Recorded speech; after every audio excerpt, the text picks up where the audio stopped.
available at 808-335-4363.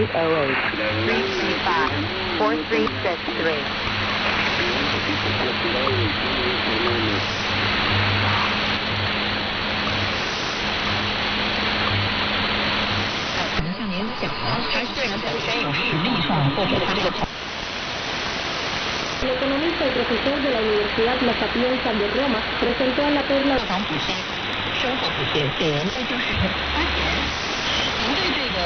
具体的这个做法，您有什么想法？您觉得这会不会是一个比较长期的普遍的做法？这个做法能不能长期奏效？首先啊，这个社会补贴按照补贴也好，但这部是能。尽管我刚才说的有5个武器，有5个公布的细节，非常重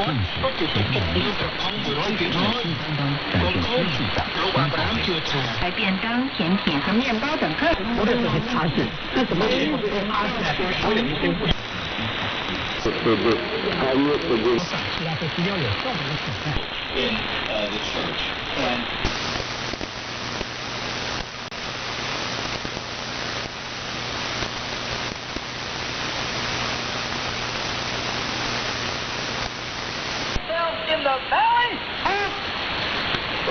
Who teamed up with an tabernacles here. 根据巴西卫生部发布的。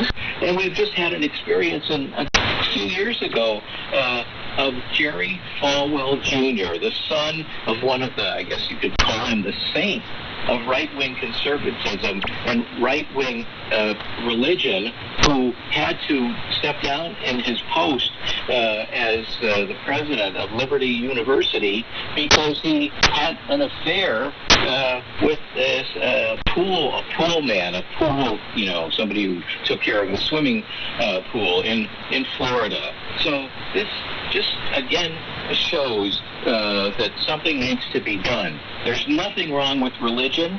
There's nothing wrong with having high moral standards. But organized religion has many abuses, and I don't care if it's Catholics, I don't care if it's Protestants. It happens in my religion and Judaism as well. I was just reading an article in Germany about a rabbi who was abused by a homosexual couple who had a lot of power in their particular seminary in Germany. So I believe that this is a wake-up call for all religions to get their own house in order. Yes, well, as you said, sexual abuse has long been an issue in the Southern Baptist Convention, but what does this investigation mean to the convention and to its nearly 14 million members? Well, it's not only 14 million members in U.S., it's 40 million members worldwide. Mm-hmm. And it means that they really need to have a lot of, I guess it's a very appropriate term in this case, soul searching. And they have to not engage in self-service in trying to protect their own, but in trying to protect the people who support them emotionally, financially, and politically. The Southern Baptist Convention, and each time that we go an outreach event, the traffic increases. And so with that traffic and with the individuals coming in and using that cruise box, it also gives us opportunities to better understand what they are seeking so that we can build in and add in additional resources that they might be looking for. So it helps us to target where we should be focusing on resources that should be going in there. So it is a great opportunity for us to facilitate and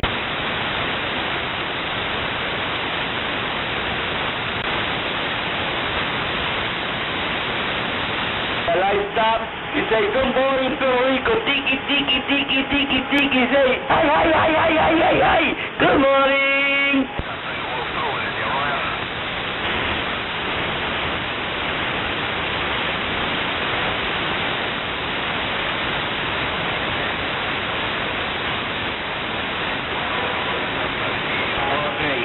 Okay, I fell for Cincinnati. Take care, my friend. Nice I'm talking to you. Nice I'm talking to you in this morning. Happy good day, you and your whole family. That I see you. I see you, my friend. Hasta la vista, amigo.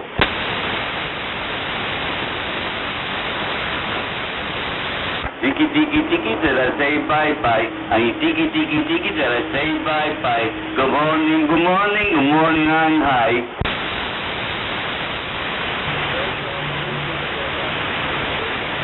Creo que es en la Bolívar, donde está la principal de los mormones, y que tiene no se sabe cuántas plantas debajo de la tierra, ese edificio. Y allá despertó.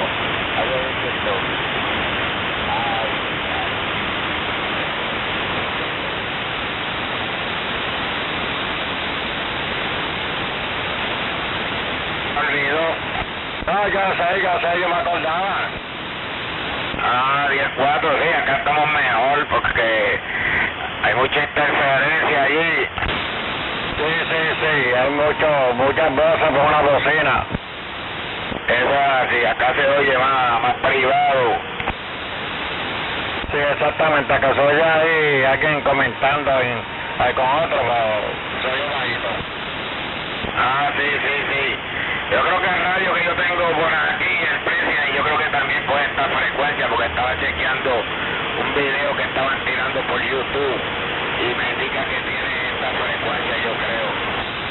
¿En serio? ¿Qué crees?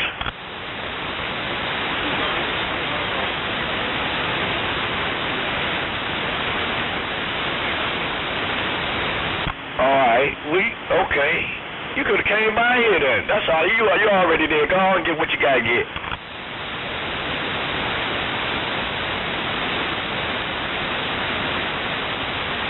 Matter of fact, I could use a couple of them myself. A couple of them Benjamins.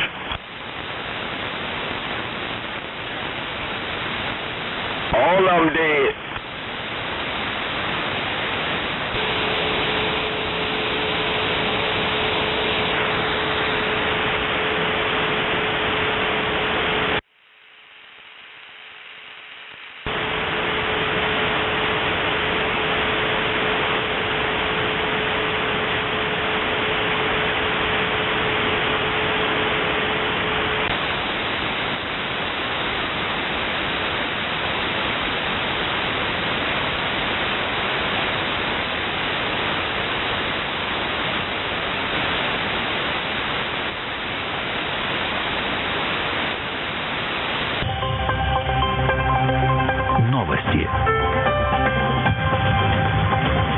В Москве 15 часов. Микрофон Роман Могучий. Российский дипломат, сотрудник постоянного представительства при ООН в Женеве Борис Бондарев заявил о своей отставке из-за войны с Украиной. По его словам, за время службы ему еще никогда не было так стыдно за свою страну и работу. Развязанная Путиным агрессивная война с Украиной, а по факту со всем западным миром, не только преступление против украинского народа, пожалуй, самое лишнее. Согласно сайту отделения ООН в Женеве, занимал в постоянном представительстве должность советника. По его словам, он находился на дипломатической службе 20 лет. К сожалению, все эти 20 лет уровень лжи и непрофессионализма в работе МИД все время возрастал, заявил дипломат. По словам Бондарева, Министерство иностранных дел России больше не занимается дипломатией, а сеет ложь, разжигание и войну. Вероятно, он стал первым кадровым российским дипломатом, отказавшимся от должности из-за войны. La cumbre de las Américas, prevista para junio próximo en la ciudad norteamericana de Los Ángeles. El Canal Europa por Cuba denunció la continuidad del bloqueo de Estados Unidos contra el país caribeño, ante el anuncio por Washington de algunas medidas que atenuarían la política de asfixia a la familia cubana. La plataforma advirtió que las disposiciones informadas el 16 de mayo último no modifican en lo absoluto el criminal cerco de la Casa Blanca a Cuba. El canal 2 de sus presentadores, José Antonio Toledo, Patricia, ratificó su condena a la serie al pueblo cubano impuesto durante más de 6 décadas. El presidente de Venezuela, Nicolás Maduro, ratificó el compromiso del gobierno con la preservación de la biodiversidad y el medio ambiente frente al carácter deteriorador del sistema capitalista. Afirmó Maduro que la diversidad ecológica resulta fundamental para la salvación del planeta.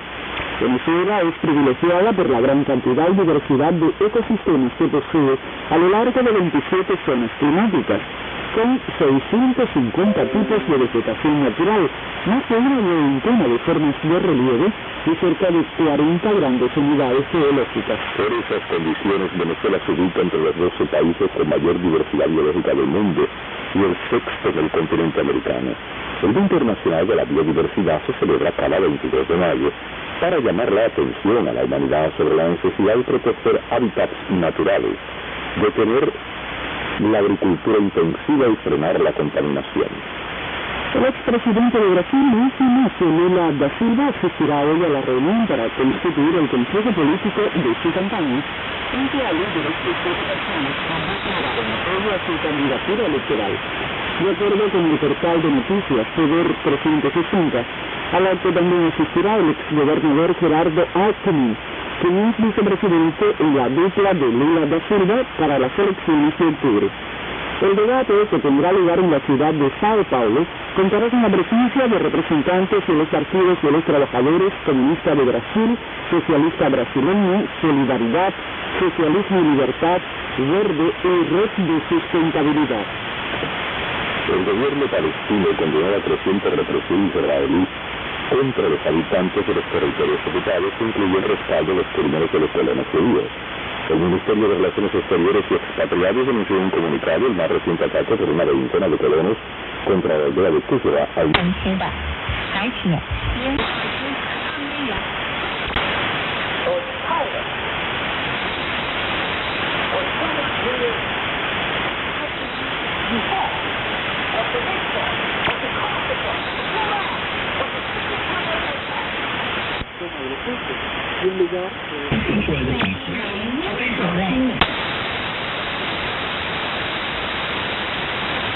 To the Galatians, he wrote, Abraham believed Yah, and it was accounted to him for righteousness. Know ye. 為咗傳承好呢一項文化遺產。 Asesinado en un ataque armado en la calle Mohadim Islam al este de Teherán, la capital, y fuerte en el norte terrorista. These Jews do not have any special in with Yahweh. They rejected the same.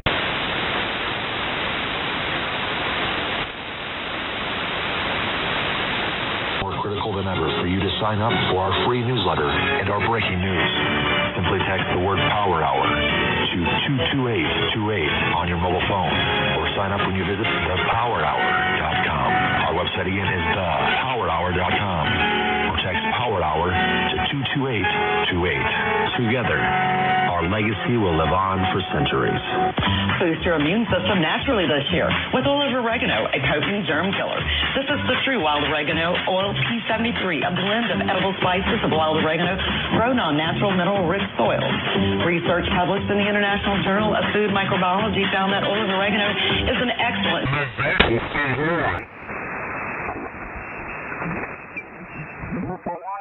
That gets better mileage, even if one was available. But yeah, look at the price of a new F1. My Lariat, when I bought it and it's fully loaded, was like $33,000. Where are they now, Bob? About 75? Well, the one that I bought was the 2019 that I got. To replace it, because right before the lease went out, I went and priced new trucks and all that, and it was close to $61,000 for the same truck that I paid about $52,000 for a couple years before. Wow. And wait 6 months. Oh, by the way, my friend that moved down to Naples, Florida from here, he traded in his 2020 F-150 pickup truck for a new Bronco Sport. Right. I want to talk about somebody that was miserable. He said the wind noise in it is unbearable. And he said it bounces all over the highway. He said he sure wish he had his pickup truck back. Well, they're designed to be off-road vehicles, Yeah, and he did not. He said that we're up to 92 on the weekend. It was something else again. But it cooled off at night. We were lucky. We just opened the house up and it blew on through and drove it down into the 80s, I guess, and slept well.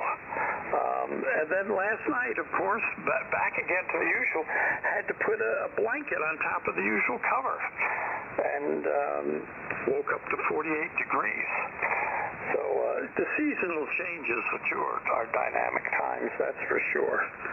So there we have it. Well, nice. Gary, was that your brother from England?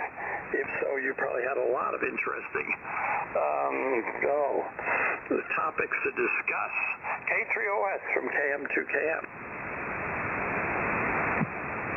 KM, K3OS. Well, yeah, I understand that my brother's been here for about 4 years, out in Colorado working. They're heading back to England in October for permanently. So he's finishing up his work here and going to move back home. So yeah, it was really good. Good to see him. We'll see him again before he goes in October. We're meeting out in Pasadena with my sister, where my sister has just moved to. And so the family's going to get together, and then he will split up. That's going to be it. Although we'll see him the following year. His son has decided to get married, and so we got to save the date the other day for September of 2023. Oh my gosh, they've been living together. It's going to take them that long to get married. There you go. How do you do it? KC8HA, K3OS. KC. KC8HA, KC8HA. No, if they proved it, they want everybody to know.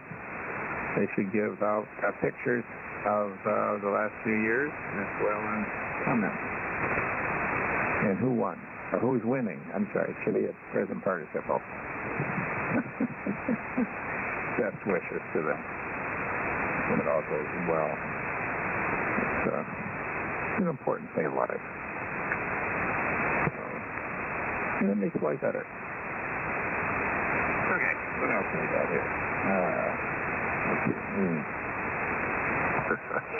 And then another story, Putin has had cancer. According to film director, we spent 2 years shadowing him.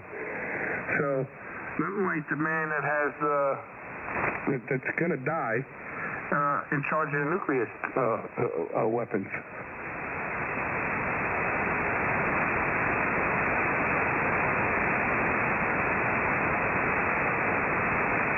And the crazies are definitely around.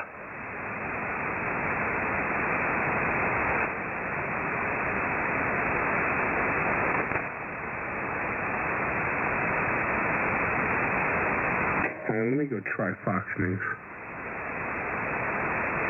At the referee, they begged off on it.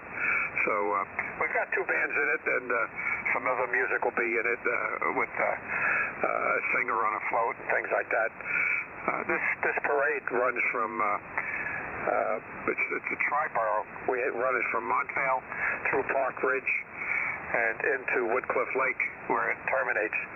So it's a almost 2-mile march, I guess. And we've got all the regular suspects, the fire department, the police department, the scouts, a bunch of antique cars.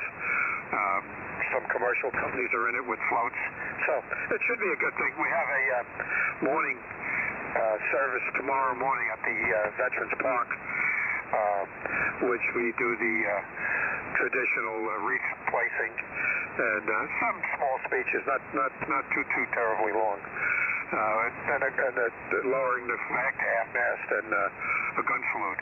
So it's coming together. I think today we'll put a ribbon around it, and I just got to write a short opening speech and turn it over to the Master of Ceremonies, who's going to run the program at the field tomorrow. So we've got it organized, and I think it'll be good.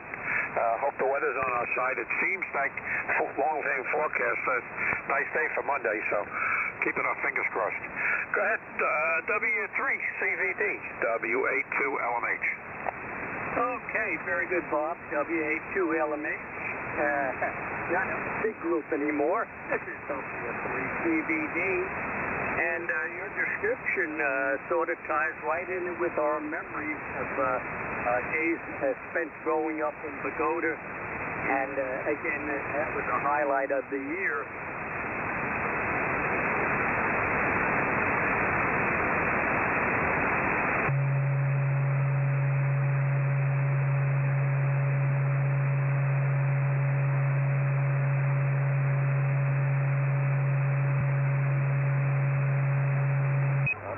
get in the break.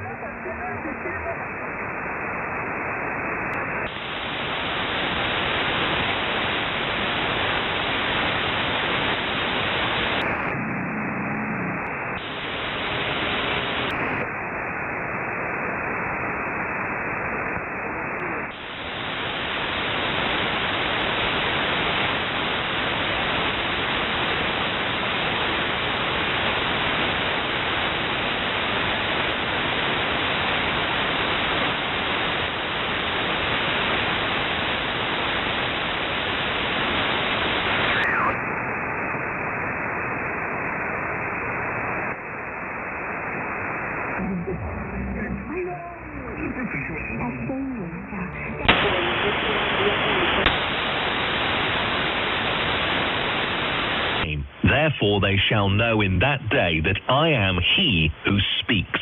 Behold, it is I. You see, we demonstrate we know his name when we use it. Yeah, exactly, yes.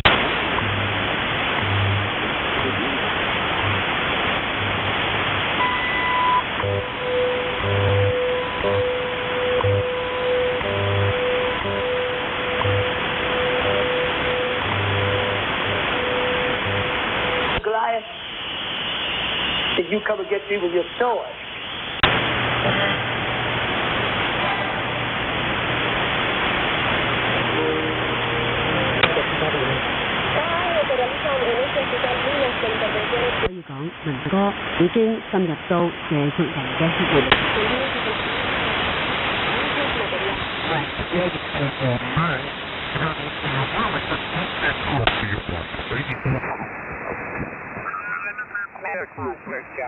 Go ahead. Yeah, hey, Mac, you have a little rain on your signal this morning. 5-acre building lot up right on the North Carolina border. Oh. So you going to relocate, or are you just going to have a northern? Positively brand new. You sounding good up here in Chester, Virginia. Please continue to do what you do. Thank you very much for your support. And I just need to let you know you are appreciated this morning. All right. Everyone, get your favorite doggone spoon, whether it's a tablespoon or a teaspoon, or extra large spoon. I don't know how much radiotherapy you need this morning, but whip out your favorite spoon and come on and sit by your radio and just pour some, just take that spoon and just dip it in your favorite beverage and stir that thing up. And let's see what we can do this morning on the Buckaroo Net. Now we have one more, and then we're gonna put it out for everybody. I'm saving K2 KWO for a little later. I'm saving him for a little later. Hey, KE4 LCT, KE4 LCT. You Mule-made mobile or your Mule-made station, it don't matter. Hey, come on in to the Buckaroo Net, over. KN4 VIK, this is Kilo Echo 4 Lima Charlie Tango Mike here in Alabama. Well, I got 65 degrees and rainy. Been raining all night. A little thunder, not much, but I had a little thunder last night. But about 65 degrees and raining this morning. Look like it's gonna do it off and on all, but that's okay. I don't have anything to do, so I stay in and watch Gunsmoke. But anyway, Mike, appreciate you picking me up. Good morning to all the Bucks. And hope everybody have a great weekend, and I have a great weekend coming up. KN4 VIK in the group. KE4 LCT working this old mule in Alabama. Standing by. Roger. Thank you so much for being there.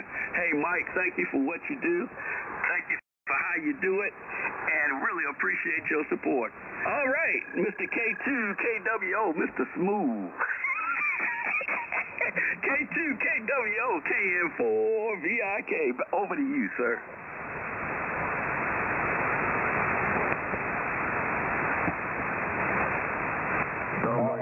SUS by. November 2, Mike Kilo. Don't go nowhere, Leroy. I'll let you go ahead and have my turn. K2 KWO. Yeah, go ahead. Take your turn. Whiskey 3, Yankee Delta. Yeah, W9SUS, standing by. Oh, roger, roger. Hey, W9SUS, W3 Yankee Delta in that order. Go ahead, W9SUS. Hey, W9SUS, where you at, in the Mobile? I could be anywhere, Mike. Don't worry about where I'm at, man. Good morning. And hello to the whole crew over there. W9SUS in Chicago, man. Looking at about 54 degrees here at the present time. But it's all good. Just popped in to wave your hand, Mike. Carry on as you were. W9SUS Chicago is back. Roger, roger. Hoorah, doggone it. Hey, thank you for your support, sir. Thank you very much. I really appreciate you popping in here. Hey, doing what you do. I know you got a busy schedule, but thank you for taking time out of your busy schedule early in the morning to come on down to the Buckaroo Net. Have a fantastic day. W9SUS, KN4VIK, Net Control. Over to you, W3YD. Your turn. Hey, November 2, Mike Kilo Victor. I hear you. W3 Yankee Delta, your turn. Hey, good morning, Mike. Hey, thanks for running. That sounds good up here in Philadelphia. Hey, Mike, we have 61 degrees right now, and we're going up to 79 today. Going to be a nice day up here in Philadelphia. So if anybody want to come to Philadelphia, today is the day. Come up here and have some good sunshine. All right, Mike. Thanks for running it again, and we'll catch you later. KN4VIK. This is Ron in Philadelphia. Whiskey 3, Yankee Delta. That's great. Hey, thank you for your support as well, W3 Yankee Delta, KN4VIK, Net Control, Chester, Virginia. Hey, Whiskey 3 Yankee Delta, thank you for what you do. Thank you for your support. Hey, on a daily basis, thank you very much for being there, man. And just want to acknowledge you and say thank you in front of each and every one of the Buckaroos out there. Thank you. Thank you, Ron. All right, November 2, Mike Kilo Victor. Come on down. Over. Cena típica venezolana navideña, las mujeres estaban preparando la comida, las hallacas, los hombres tomando, los niños corriendo, y él me dijo, por favor, antes que nos vamos, ¿puedes cantar la canción que me cantaste ayer? Yo no entendí por qué me dijo eso, pero comencé a cantar la canción así a capela y fue la misma reacción que él tuvo el día anterior. Comenzó a llorar todo el mundo y yo no entendía qué estaba pasando, en verdad. Y me fui a la alemana.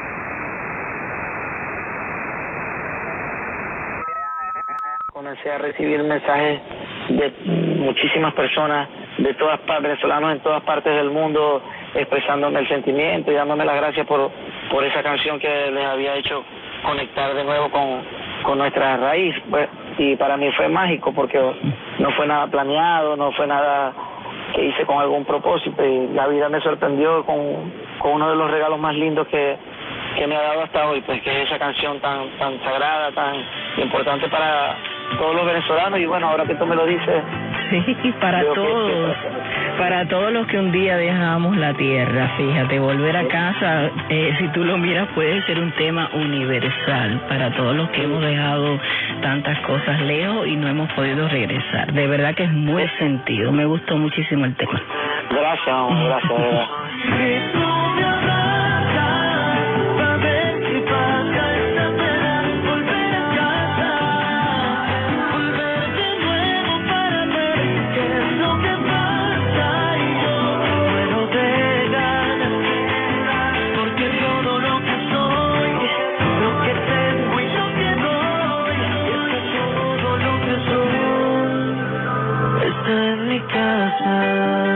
Vamos a hablar de cosas ahora más moviditas, de lo más reciente. Se vuelve loca, este disco que comparte con Oscar de León, que lo disfruté muchísimo también. Esta mezcla de salsa y reggaetón. Cuéntame un poco, ¿cómo fue esto? Wow, no, esto es más que un sueño, porque Oscar de León muy importante en mi vida. Era el artista favorito de mi papá, y de hecho la primera canción que grabé en mi vida, cuando tenía 13 años más o menos, fue una canción que popularizó Oscar de León en Venezuela, pero que es de uno de ustedes, el más grande de ustedes, Benny Moré, Matas y Guaraya. Sí, cómo no. Yo grabé esa canción cuando tenía 13 años, fue la primera canción que grabé en mi vida.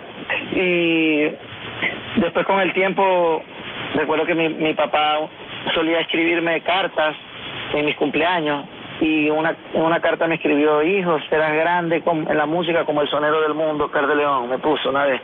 Y después de todo lo que pasó con Feliz de los Cuatro, Mayor y todas estas canciones, esta canción Se Vuelve Loca es una canción que yo hice para un grupo que se llama CNCO de chicos, y la popularizaron, y estuvo acá, pero hablando con un amigo productor venezolano, se llama Yamil Marrufo.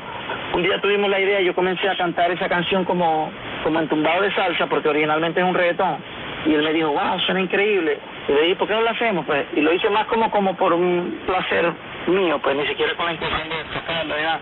Y llamamos a los músicos, nos fuimos al estudio, grabamos todas las percusiones en vivo. Yo me lo disfruté demasiado, porque soy muy fanático de la salsa. Y hice esta versión, la grabé, y recuerdo que un día fui al estudio de Santa Rosa y le mostré la canción, y me dijo: wow, si tú logras que Oscar de León se monte aquí, esto va a ser un suceso, me dijo. Y yo, wow, me llamó mucho la atención, porque ya yo conocía a Oscar. De hecho, una vez habíamos trabajado algo para él, que no ha salido aún, y teníamos una muy buena relación, pero no se me había pasado por la mente invitarlo a cantar una canción conmigo. Además que es Oscar de León, o sea, sí, claro. no que lo veía imposible, pero porque yo no creo que nada es imposible. Claro que no. Y bueno, me atreví y lo llamé y le dije: maestro, mire, y me dijo: hijo, cuando usted diga, usted me dice y yo voy y le damos.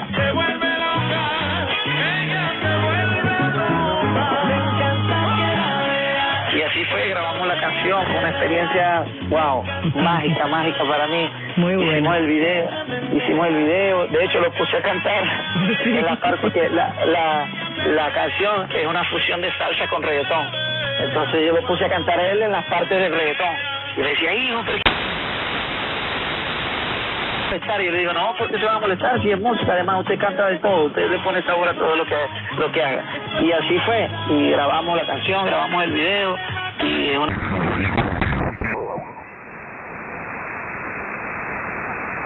Yeah, y'all doubled on that one. Who was that? Was that you, KDJM?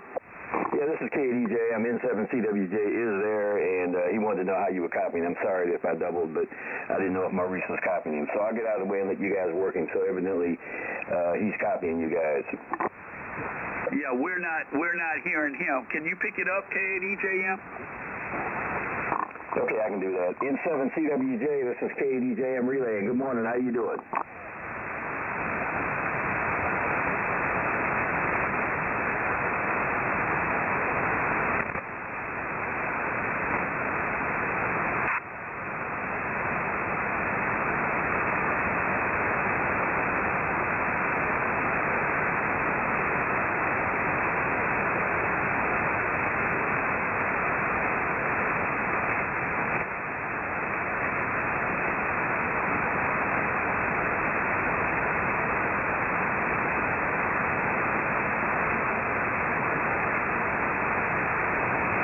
Okay, Charles, not copying you as well this morning as I normally do, but I'll say good morning to you and hope everything is going well with you. Yeah, 3, so tell them about your outlook.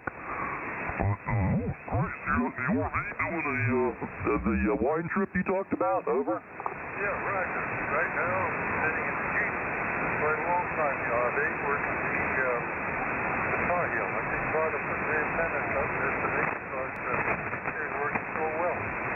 I've had several contacts from the Jeep, and you want on to putting an antenna out. But it's overcast right now.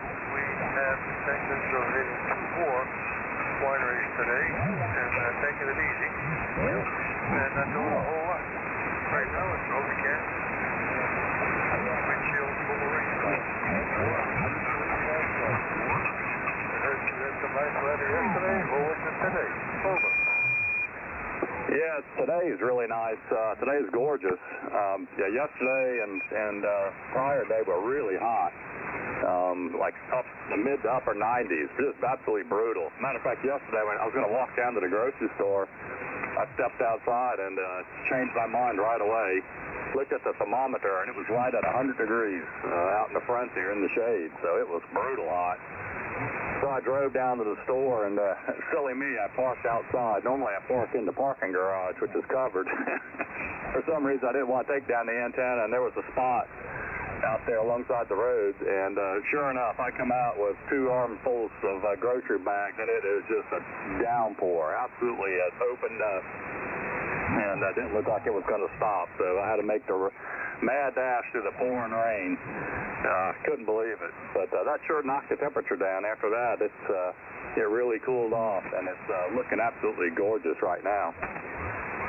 Yeah, pretty rough copy, but I do hear you. Got almost on that.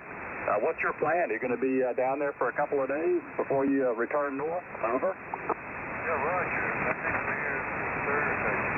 We might start back about 10. And there's still wire dry out, so we're going to attempt that. I'm only the gasoline is 440.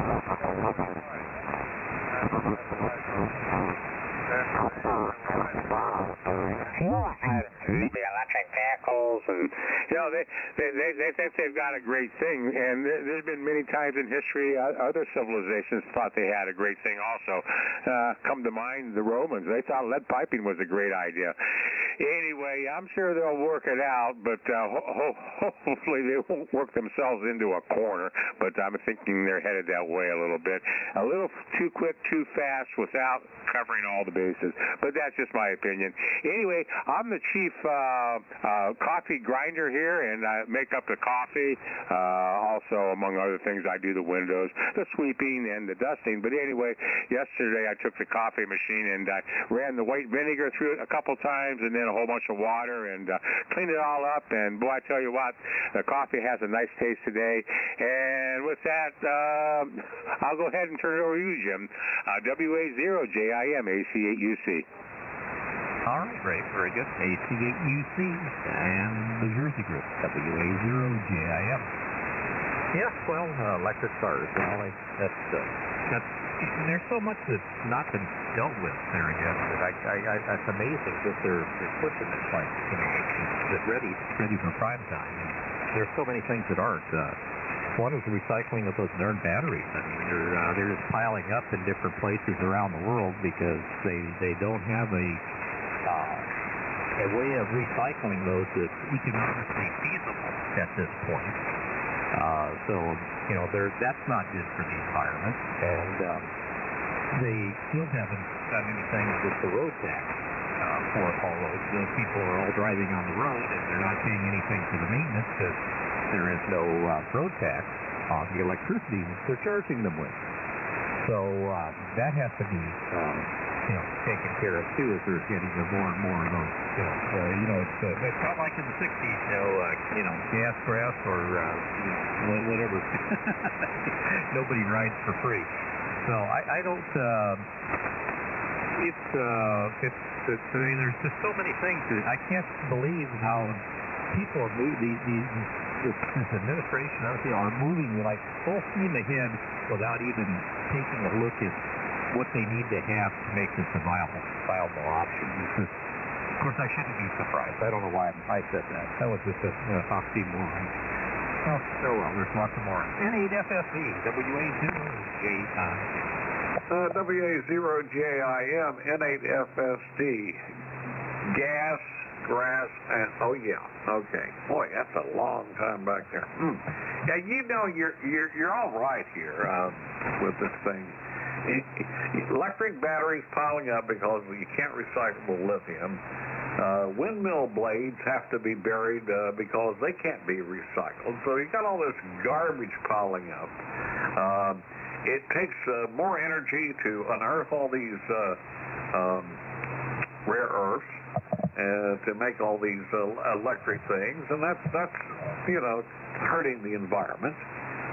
it's crazy out there, and it's almost like this administration or society in America is just heading on a strategic suicide course down the road. I mean, you're right, everybody, Jim, Ray.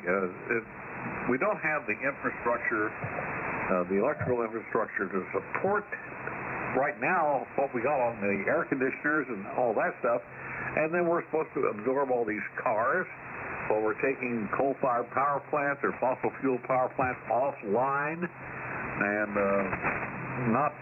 it just, none of it makes sense. If there was an electromagnetic pulse generated over let's say the eastern half of the United States, either by a nuclear space burst 400 miles up or by a solar CME itself, the electric grid is going to be wiped. There goes your internet. There goes your car charging, all that stuff. And, we're back in the Stone Age. And, and to put our military in the electric vehicles is the dumbest tactical strategic mistake that we can make. I'm sorry. We're going to kill ourselves. But that's it.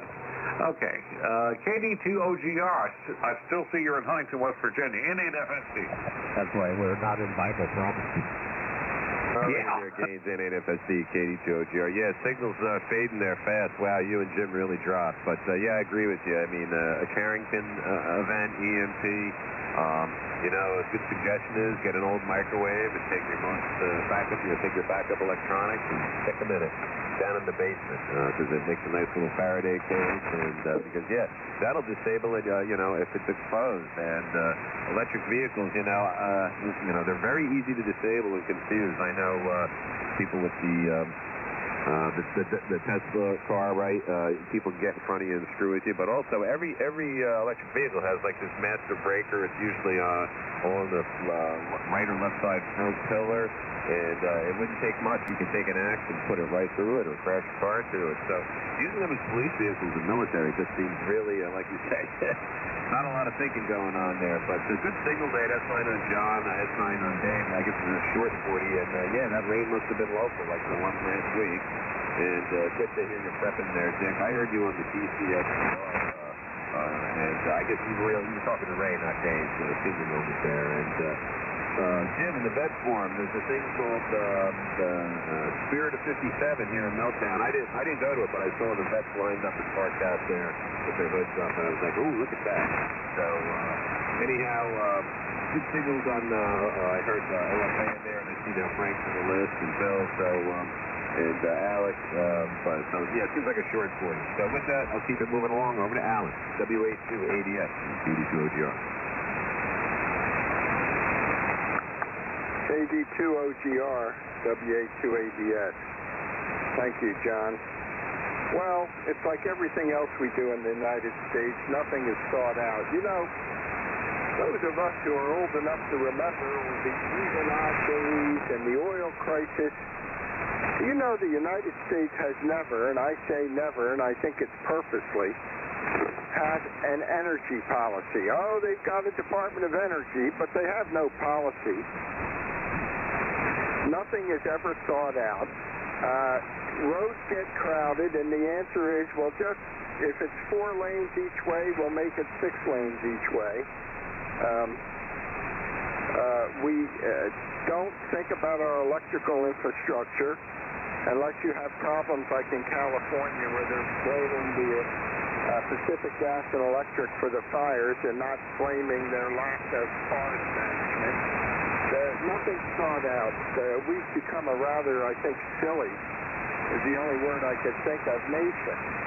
It's great to run around. We're number one, but we ain't number one when it comes to taking things out, it seems to me. You're correct about the batteries.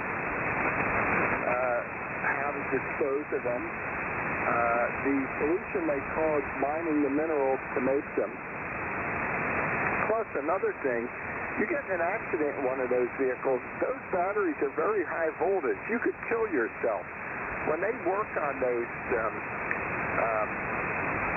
vehicles, battery replacement or anything like that, you got to wear electrical gloves. I have a good hand friend that teaches, quote unquote, we used to call it mechanics, now it's auto technology, and he said how the primitive curriculum is electric vehicles. He said most of the data he gets from the manufacturers shows. Dave, I'm gonna go. That's quote unquote. Okay, John. Well, I'll take it. But it's just silly. And he's got an electric vehicle, among other things. And he's got a Nissan Leaf, and the only advantage he has is he doesn't have to charge it at home. They put charging stations on his shop, so when he gets to work, he plugs it in, which is nice. He's not using his electricity or paying for it. But I think everything everyone said today is correct. But I also think it's somewhat inevitable. And I think with battery technology, we could see it in radio signals that's come a long, long way. And I think somebody will just keep working on it.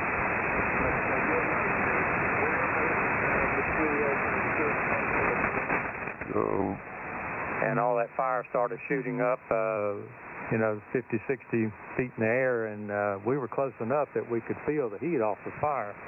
So a little bit unsettling there till we figured out what was going on. Quite a surprise. But let's see. Okay, on your microphone for the FT101, hope you can get that sorted out. Maybe that'll give you that big old AM sound that you're looking for there. I presume that's why you put that on. And I was talking about they must have their own generator trucks there to provide all that power. I can't imagine that you'd show up at every venue and they'd have the amount of power available that it took to run all of that stuff. So I kept sniffing for diesel generators or something like that around behind the building. I didn't ever go back around there to look, but I really suspected they probably traveled with their own generator trucks as well. I watched the hockey game yesterday, and boy, what a blowout game that turned out to be. I think it was 5-1 when the Panthers, it was 3-1. They pulled their goalie, and Tampa scored 2 more goals. It was wild. And on the idea of the 40-meter dipole under the R5. If I'm mispronouncing your call, hey, look me up on the net logger. I'm looking at the net logger, and I'm looking at the RF meter on the receiver on my 76T.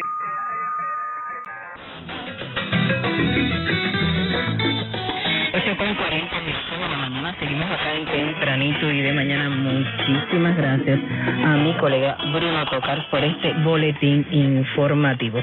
Recuerden siempre que nos pueden seguir escribiendo a tempranitomarti@gmail.com.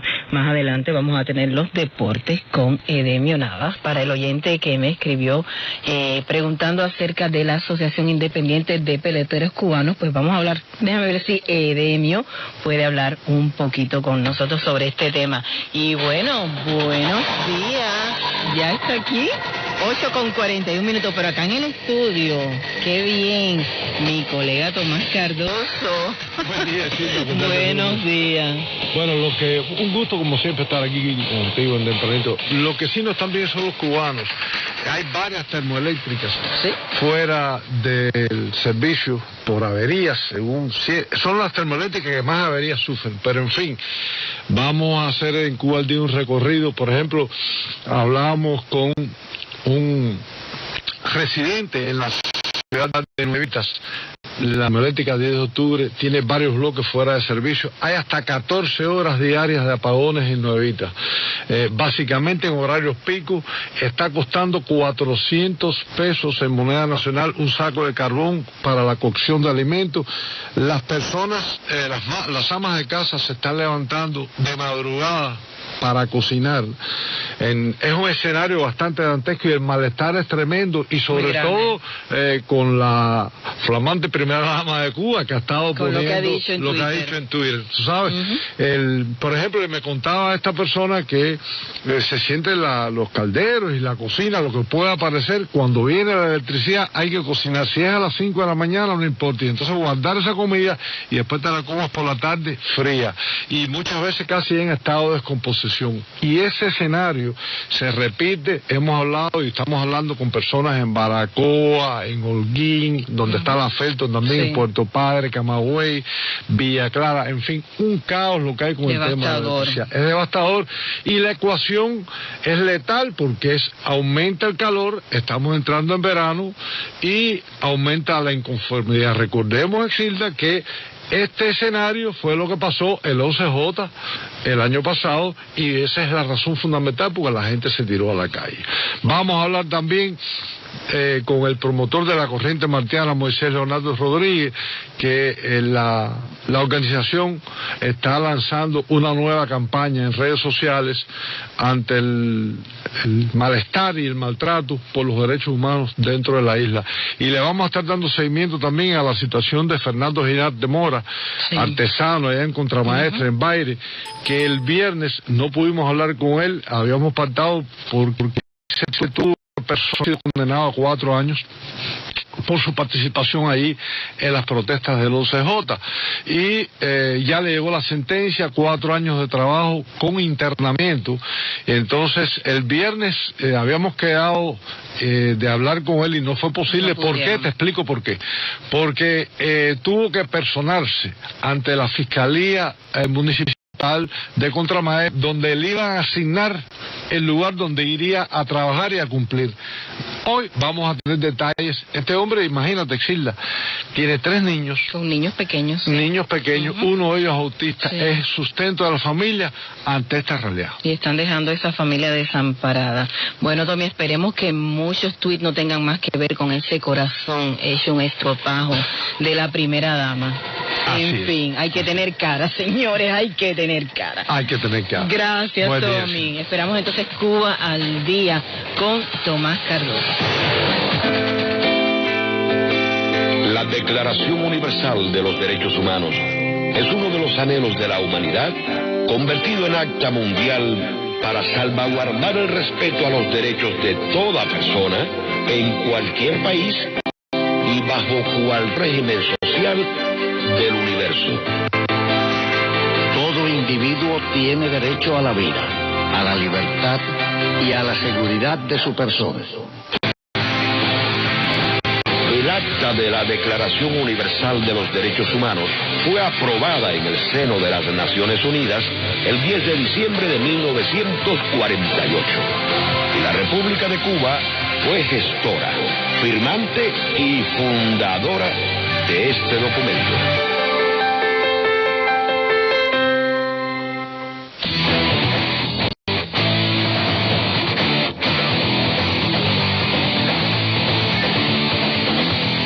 Con 45 minutos de la mañana, es lunes y está aquí ya Edemio Navas con los deportes. Muy buenos días, Edemio. Muchas gracias, Exilda. Buenos días a ti, por supuesto, a todos nuestros amigos oyentes en Cuita la Bella. Un saludo para el inquieto y de forma especial para el Teudi. Hoy se levantó sabroso. Está más feliz. bien, yo diría que ayer, ¿no? Ayer domingo, su equipo de Liga ganó. Mira, Después, antes de que tú sigas con las notas que tienes, hay un oyente que está preguntando acerca de esta asociación independiente de peloteros cubanos que está solicitando participar en la Serie del Caribe. Es decir, que si tú tienes algún dato que le puedas ofrecer breve, como tú quieras, si no hoy, mañana, pues aquí bueno, estamos. ya se dio a conocer, hipotéticamente hablando de que la Federación del Caribe que preside Puello, que está en República Dominicana, apruebe al equipo cubano independiente. Ya se dio a conocer la selección cubana, cuajada de figuras de grandes ligas, de ligas menores y también de las ligas en Japón y Corea del Sur. Este es un tema un poco difícil porque en el caso del señor Puello, que es el presidente de la Federación del Caribe, de aprobar este equipo cubano, bueno, va a tener rasgos políticos. Y este es un tema que si me pongo a explicar ahora... No vamos a terminar. Claro, vamos a abordarlo en Al Duro y Sin Guantes, precisamente de hoy lunes, que sale hoy a las 6 de la tarde, sale por la noche y en hora de la madrugada. Entre Pepito y yo lo vamos a abordar porque hay que darle... Bueno, pues ahí pueden escuchar todo lo que tiene que ver con la Asociación Independiente de Peloteros Cubanos. Bueno, por otra parte, Joelvis Gómez, el joven prospecto tunero habanero, logró una importantísima victoria este último sábado por la noche durante un cartel efectuado en Arizona. Y bueno, por primera vez en su carrera a nivel profesional, Gómez, y yo digo que le conviene, incluso yo charlé el otro día con él y yo le decía, está comenzando el boxeo profesional, ha ganado todas tus peleas por la vía rápida, casi todas, bueno, con la excepción de un combate que llegó al tercer round, el resto, o sea, 4 en total, la había ganado por nocaut en el primer round, y no solamente por nocaut en el primer round, sino que habían durado 30 y pico, 40 y pico segundos, y él necesita prepararse, necesita ring, y eso fue lo que hizo básicamente Joelvis Gómez. No quiere decir que no buscó el knockout, pero estamos hablando que se enfrentó este último sábado en Arizona contra un peleador mexicano que tuvo una gran trayectoria a nivel profesional ahora y anteriormente a nivel amateur. Antes de su combate de este sábado con Joelvis, el muchacho mexicano tenía cota 30 victorias, había ganado 27 por la vía rápida. O sea que el muchacho tiene tremendo poder para la división Super Welter con 5 derrotas y ahora perdió su combate número 6. Fue una pelea donde el cubano demostró rapidez de piernas y manos, demostró tremenda habilidad boxística y bueno, desde la esquina recibió todas las orientaciones y realmente hizo todo lo que debió hacer. Y bueno, la afición pudo disfrutar de una gran victoria del cubano Joelvis Gómez. También en el departamento, en la sección de boxeo a las 6 de la tarde estaremos ampliando el tema. En cuanto a las grandes ligas de béisbol, ayer el equipo de los Medias Blancas de Chicago derrotó por partida doble a los Yankees de Nueva York, incluyendo la victoria de 3-1, con derrota para el zurdo de Holguín Harold Chapman. No se presentó de nuevo muy bien, perdió su segundo partido como pitcher cerrador y bueno, en el otro encuentro los Medias Blancas ya por la noche derrotó 5-0 al equipo de los Yankees de Nueva York. En los otros partidos de ayer domingo en la MLB, San Luis derrotó 18-4 al equipo de los Piratas de Pittsburgh, un encuentro donde, como pudieron escuchar, se anotaron 22 carreras. Parecía un partido de balonmano. En 10 entradas, el equipo de los Dodgers perdió ante el Philadelphia 4-3. Boston derrotó al Seattle 8-4 y aquí terminó el encuentro en 10 entradas. El equipo de Tampa, muy bien Randy Arozarena, perdió ante el Baltimore 7-6 en 11 innings. La victoria fue para Sionel Pérez, un pitcher zurdo de boca de Camarioca, quien lanzó en la pelota cubana poco tiempo, pero lo hizo realmente muy bien el zurdo del Yumurí. Cincinnati dispuso del Toronto 3-2, no jugó el Gurriel, el menor. Los Marlins 4-3 al Atlanta. Detroit derrotó a Cleveland.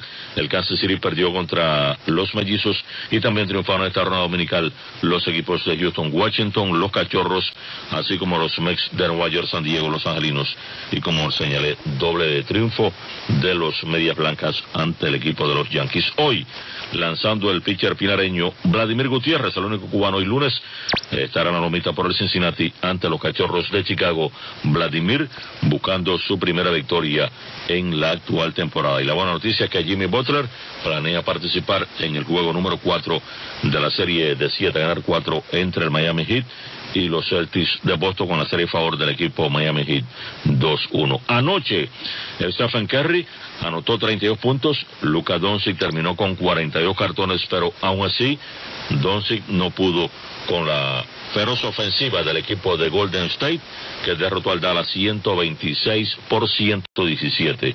Y la serie ahora, señores, está 3-0 a favor de este equipo de...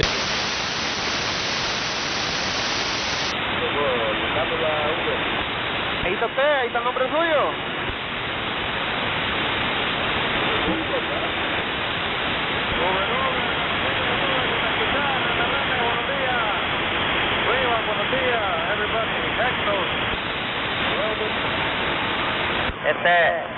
Nava tuvo que pasarse en un bote, en una lancha, se tuvo que ir ahí para subirse ahora a la grúa.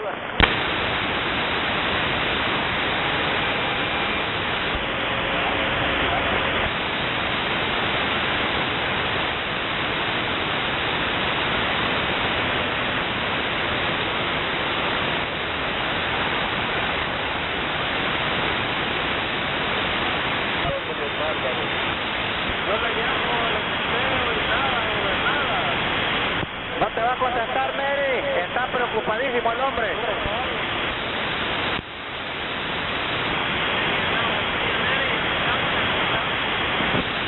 No te va a contestar, Mary. Está muy preocupado.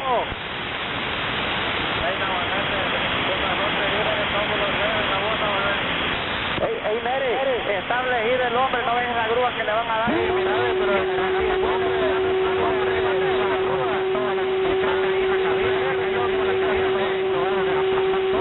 Que está allí baja al lado izquierdo tiene una U y la otra letra que indica el nombre de Bravo, Eri. No hagas caso, la jugada, no hagas caso, upa. Nava, me dice que tiene la vista 2020, 2020, dice que no le gusta la grúa hasta que mandan en la foto, Nava. ¿Qué pasó, Neri? Vengo donde cerraste el sur, le digo a Navarrete. ¿Qué le dijiste, Neri Mejía?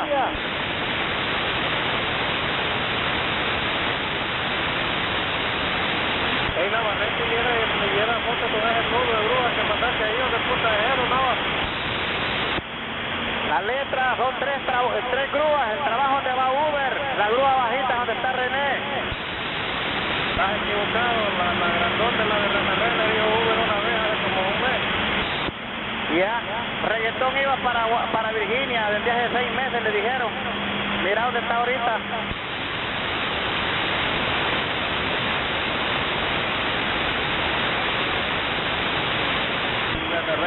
A René le van a dar la grúa más bajita, dijo el superintendente, porque ya está muy viejito, no puede estar subiendo tantas torres, el hombre puede desmayar.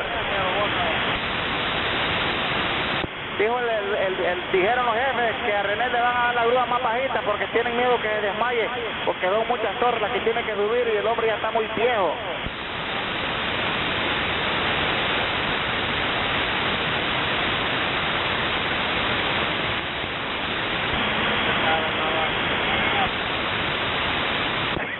Ey, Neri, es la verdad, viejo. Navarrete, buenos días, Navarrete. ¿Quiere decir que la grúa más alta se la vas a dar a Neri entonces? Sí, ¿cómo estamos? Buenos días. Ey, Nava, y ese nudo de grúa que mandaste en la segunda foto, Nava, ¿qué trabajo es ese, Nava?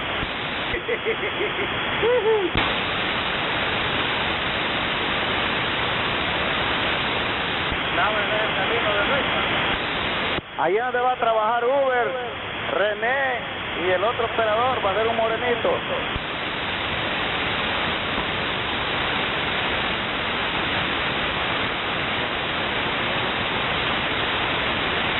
Ya vio la foto de René, lo que mandó Navarrete ya lo vio en texto. Es normal.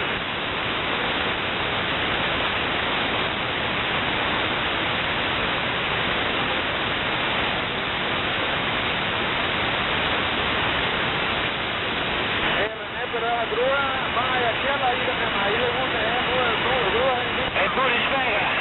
Hey, good morning. Oh, Booty Spagger, E.T. in this mobile, bye-bye.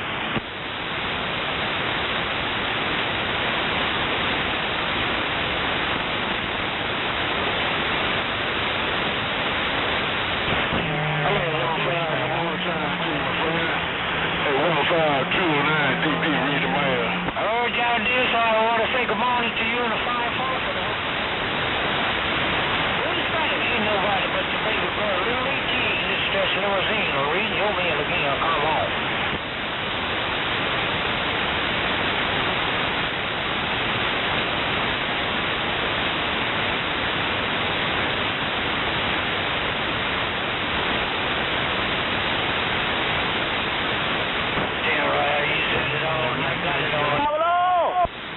hablando puro marero este Reneva, ¿oíste lo que dijo?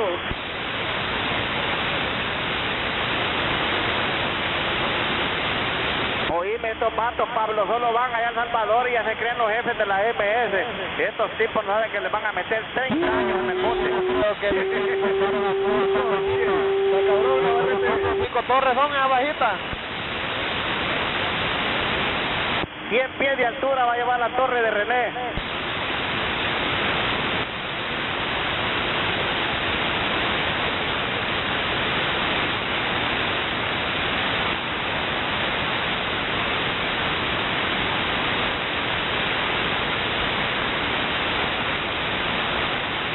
Navarrete, de cómo averiguó eso, René.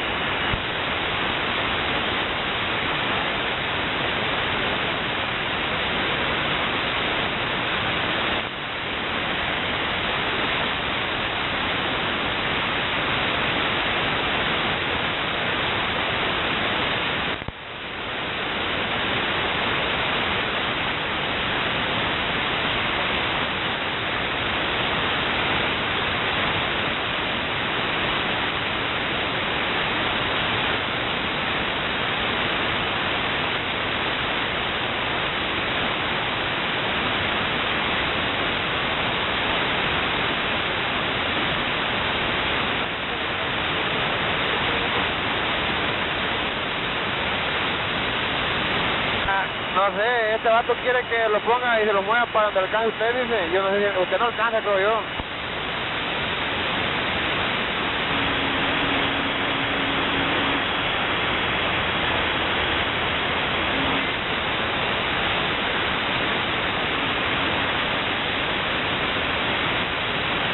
Le mandó un mensaje, yo dije que la grúa, cuando yo subí, la grúa esta estaba llena de agua. Bien desconectadas las pompas de agua, yo fui a conectar las mangueras en medio de la corriente.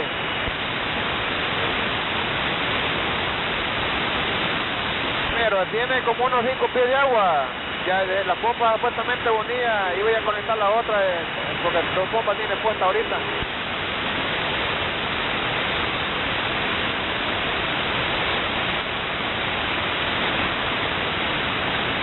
Este Navarrete, en vez de levantar los ánimos, le puso los ánimos abajo, René.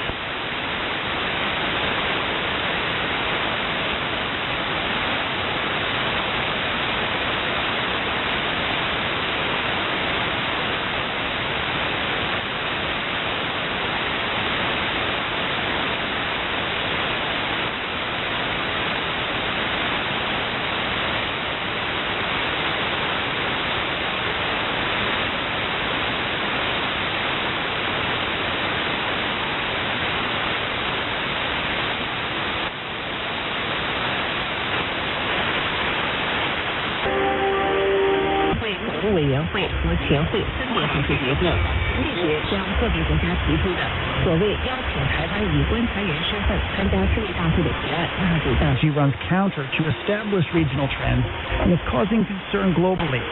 More than a dozen countries are investigating cases of monkeypox following outbreaks in work for the Indo-Pacific region will be launched. Daily COVID-19 cases dropped below 10,000 for the first time in 4 months amid the continued decline of infections in the nation. South Korean forward Son Heung-min becomes the first Asian to win the title of top scorer in the English Premier League. This is KBS World News. I'm Tom McCarthy.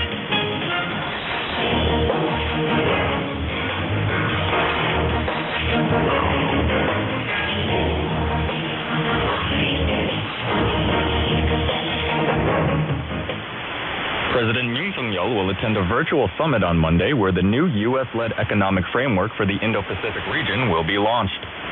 President Yoon is expected to formally announce South Korea's participation in the Indo-Pacific Economic Framework. Yoon already expressed his intent to join the IPEF during a joint press conference after his summit with U.S. President Joe Biden on Saturday. In a joint statement, the two leaders expressed commitment to close cooperation through the IPEF on the principles of openness, transparency, and inclusiveness. The U.S.-led IPEF is aimed at strengthening cooperation between the U.S. and its allies in the Indo-Pacific region, but is widely seen as Washington's campaign to counter the growing influence of China in the region. Foreign Minister Pak Jin says he believes South Korea can assume the role of guiding China to take part in regulations and order regarding the Indo-Pacific region. Pak made the remark on Sunday when he appeared on KBS News 9 with regard to views that the Indo-Pacific Economic Framework is part of Washington's campaign to keep China's growing regional clout in check. Citing that South Korea has relations with China in a wide array of fields, including the economy, trade, and services, Pak said the 13 countries that are part of the IPEF all have economic or trade ties with China in one way or another. The minister said it is unrealistic for the Indo-Pacific region's economy to function without China. U.S. President Joe Biden departed South Korea after visiting an Air Force Operations Center on Sunday afternoon. President Yoon Suk-yeol and Biden toured the Korean Air and Space Operations Center at Osan Air Base in Gyeonggi Province and stressed the role of the South Korea-U.S. alliance in maintaining peace. Expressing appreciation for the service of the soldiers contributing to the alliance, Yoon said that his visit to the center together with President Biden symbolizes the robust South Korea-U.S. alliance. Biden also stressed the importance of the bilateral alliance, saying that deterring threats and underwriting stability is vital not only for the Korean Peninsula, but for the world. A memorial service was held on Monday afternoon to mark the 13th anniversary of the death of former President Roh Moo-hyun. The ceremony in Roh's hometown of Bongha Village in Gimhae, South Gyeongsang Province, was attended by Prime Minister Han Duck-soo and top officials of the ruling and opposition parties. Former President Moon Jae-in, who was Roh's senior secretary for civil affairs and chief of staff, also attended the ceremony. Less than 2 weeks into his presidency in 2017, he had pledged to return after successfully completing his duties as president. New Prime Minister Han Duck-soo has pledged to respect the opposition through cooperation as a partner in state affairs. At his inauguration ceremony on Monday, Han said he will lead efforts toward national unity and multi-partisan cooperation in pursuit of improving people's livelihoods and achieving economic recovery, sustainable growth, and public safety. Having served as Prime Minister during the liberal Roh Moo-hyun administration, Han said he will actively communicate with rival parties. The Prime Minister promised to consider all possible measures with relevant ministries in addressing inflation, household debt, and other livelihood issues. More than half of people surveyed positively rated President Yoon Suk-yeol's leadership so far in the first poll conducted on his job performance since he took office almost 2 weeks ago. Pollster Realmeter unveiled on Monday the results of its survey conducted on some 2,500 adults between last Monday and Friday. It found that 52.1% believe Yoon is doing a good job, while 40.6% said the opposite.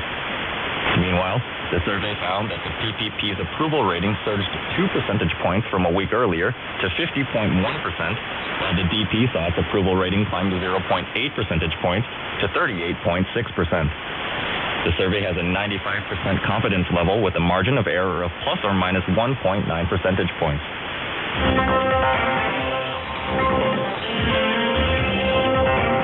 You are now listening to the news from KBS World Radio's News Center in Seoul, Korea. South Korea's daily COVID-19 cases fell below 10,000 for the first time in 118 days amid a clear downturn in infection. Carbon dioxide. 未来我们其他的植物，如果 This plant can be used as a model plant for the research.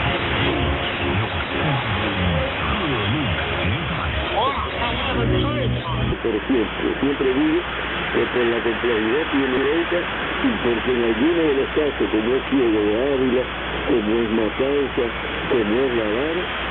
Sin debt. Now, if men are going to get right, they must receive me, the one who paid their sin debt on the cross, and through Jesus Christ, as John is telling us, God has given to us. Translated debt.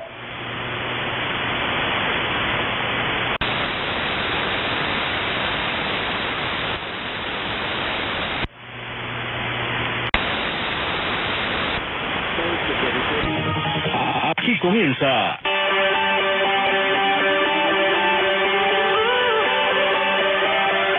Café Digital. Saludos y bienvenidos a Café Digital. Yo soy Carolina Morales y desde aquí pretendo contarte de primer oído las informaciones, tendencias y curiosidades más destacadas de la ciencia y las nuevas tecnologías. Apenas han pasado unas horas y ya estamos de vuelta en Café Digital.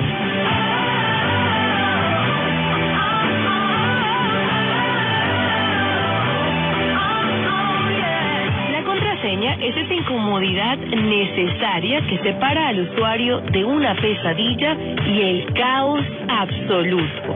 Que los datos privados o bancarios caigan en manos ajenas puede convertirse en un auténtico problema con consecuencias insospechables. El imparable incremento de los ataques mediante técnicas de phishing obliga a emplear contraseñas cada vez más complejas y protegerlas con una imprescindible verificación en 2 factores. Lo que antes resultaba molesto, ahora puede convertirse en una verdadera aventura de códigos en el móvil, sumas y toda clase de tretas con los que los sistemas verifican la identidad del usuario y evitan multitud de ataques. Pues bien, la gran noticia es que parece que, por fin, las contraseñas podrían ser un mal recuerdo y dar paso a un sistema mucho más cómodo y seguro, la biometría. Tanto Apple, Google como Microsoft han aceptado la implementación en sus respectivos navegadores del sistema sin contraseñas propuesto por el consorcio FIDO. Este organismo, creado por diversas empresas del sector de la tecnología en 2013, con el objetivo de resolver el problema de las contraseñas en el mundo, ha anunciado que Google, Apple y Microsoft han llegado a un acuerdo mediante el cual se comprometen a superar las contraseñas.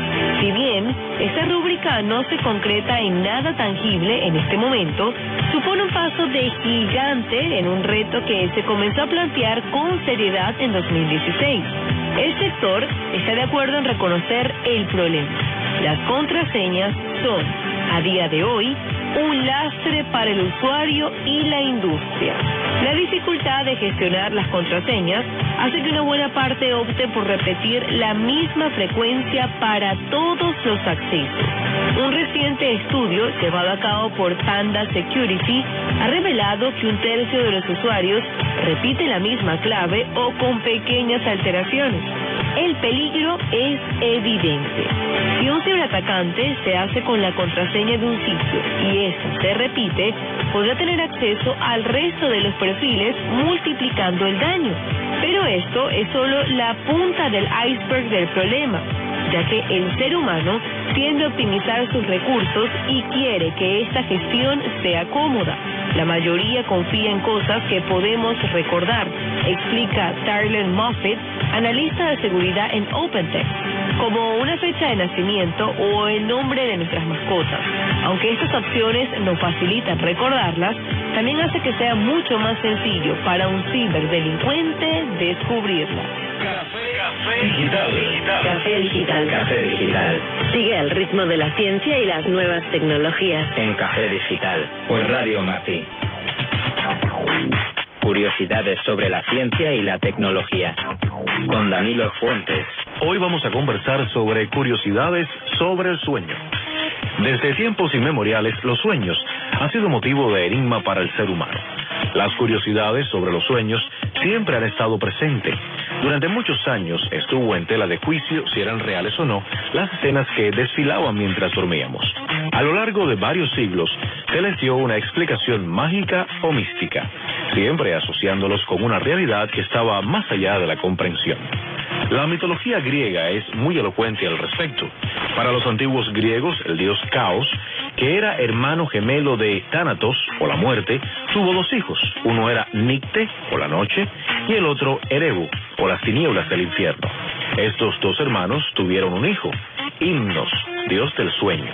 De este modo, el caos y la muerte dieron origen a la noche y las tinieblas, y de esta singular combinación nacieron los sueños, según los egipcios.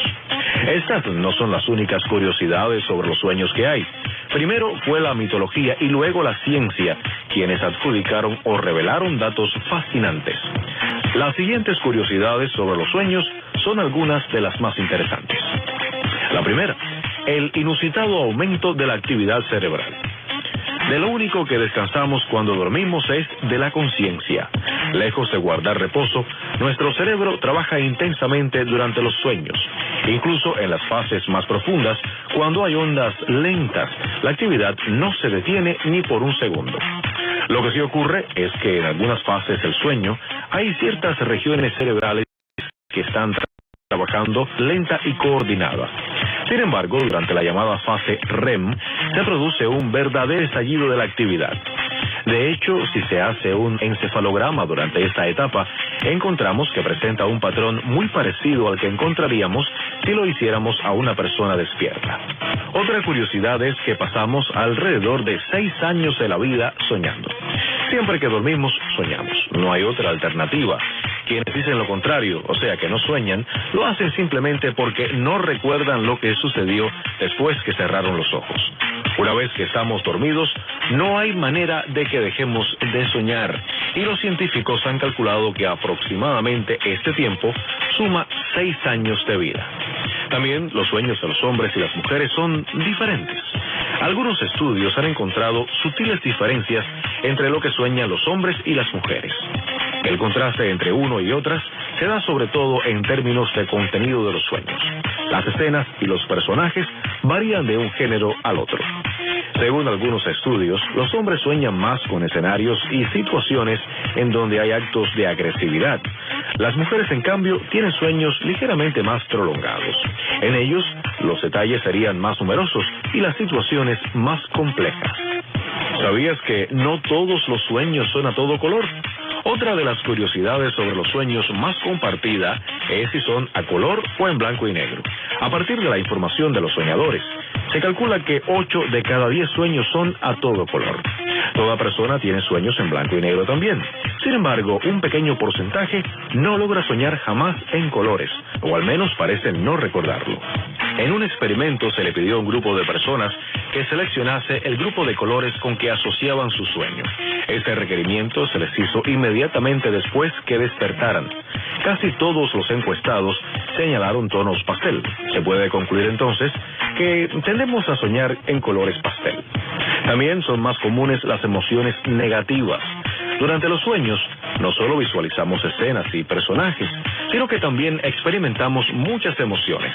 Eso queda plenamente demostrado en la amplia investigación que hizo Calvin Hall, especialista.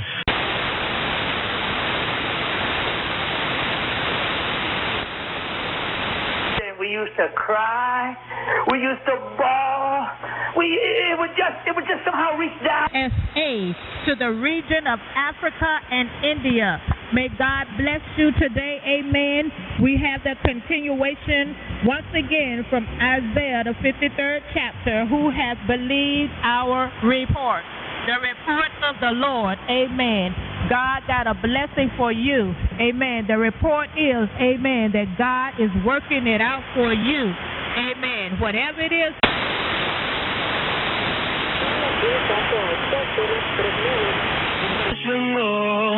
En el camino me entretengo, contando las veces que te recuerdo, las noches oscuras rompiendo el silencio.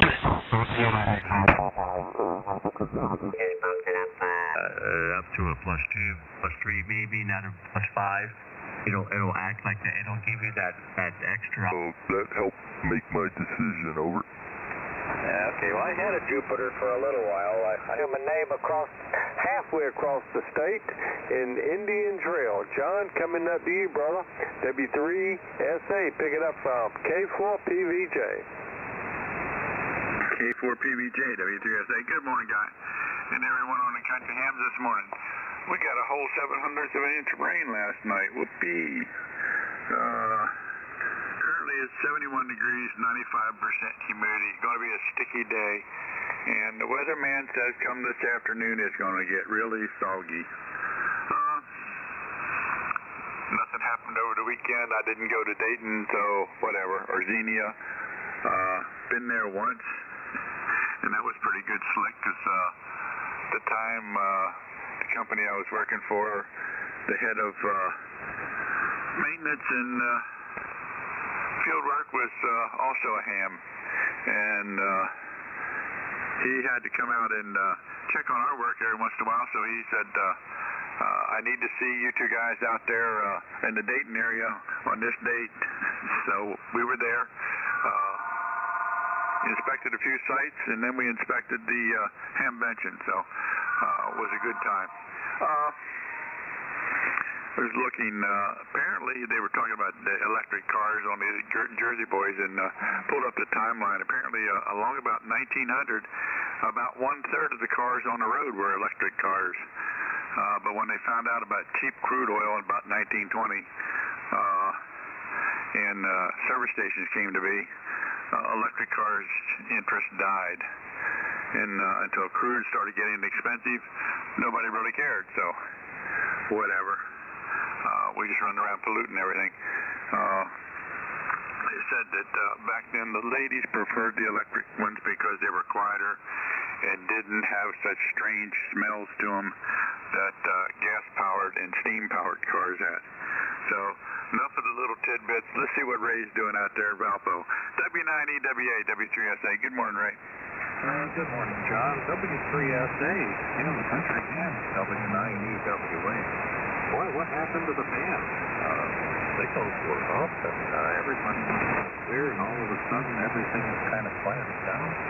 And we're having trouble copying a few fellows here this morning. Well, that's the way 40 meters is, I guess. I don't mind the idea of using electricity. My lawn tools now are almost all electric. I'm not using my gas-powered lawn implements simply because it's a lot easier to use. It's a lot lighter. I don't have to worry about mixing oil and gas and what have you. And I'll tell you what, you don't have to smell the fuel while you're weed whacking and trimming the bushes and stuff like that. I still have a gas-powered chainsaw that I have to use, but other than that, I like the idea of electric. When it comes to an electric vehicle, they're shutting down generating stations, and they want us to exist on windmills and solar panels. If you're going to be decreasing our capacity and increasing the demand by having us drive electric cars, I don't see how that can be sustained. It doesn't make any sense.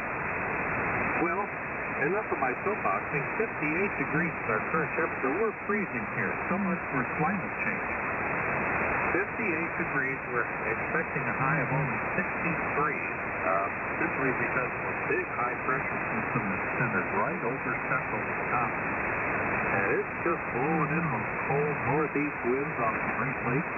And we're so cold here, I turned the heat back on in the house just to get to the cleanliness out. Boy, what a spring. This has been a very, very cold spring for us. Alrighty, so I soapboxed and I complained, and I'll turn it now over to Larry, and I'll hang around for 73 rounds. A3ESH. Pick it up there, Larry. W9EWA.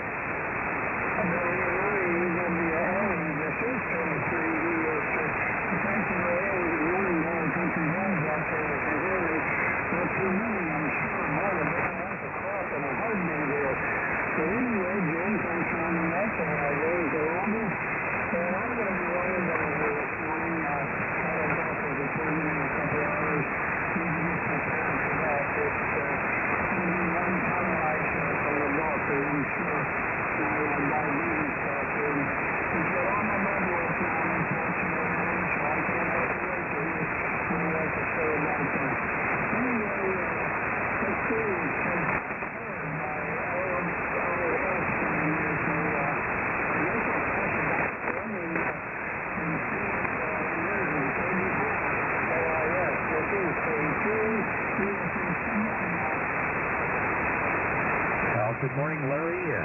Have a great day, and it'll go to Dick. It's John Tyler. WA06. 73, Larry, N8FSD. Morning, Larry. This is day, Mary.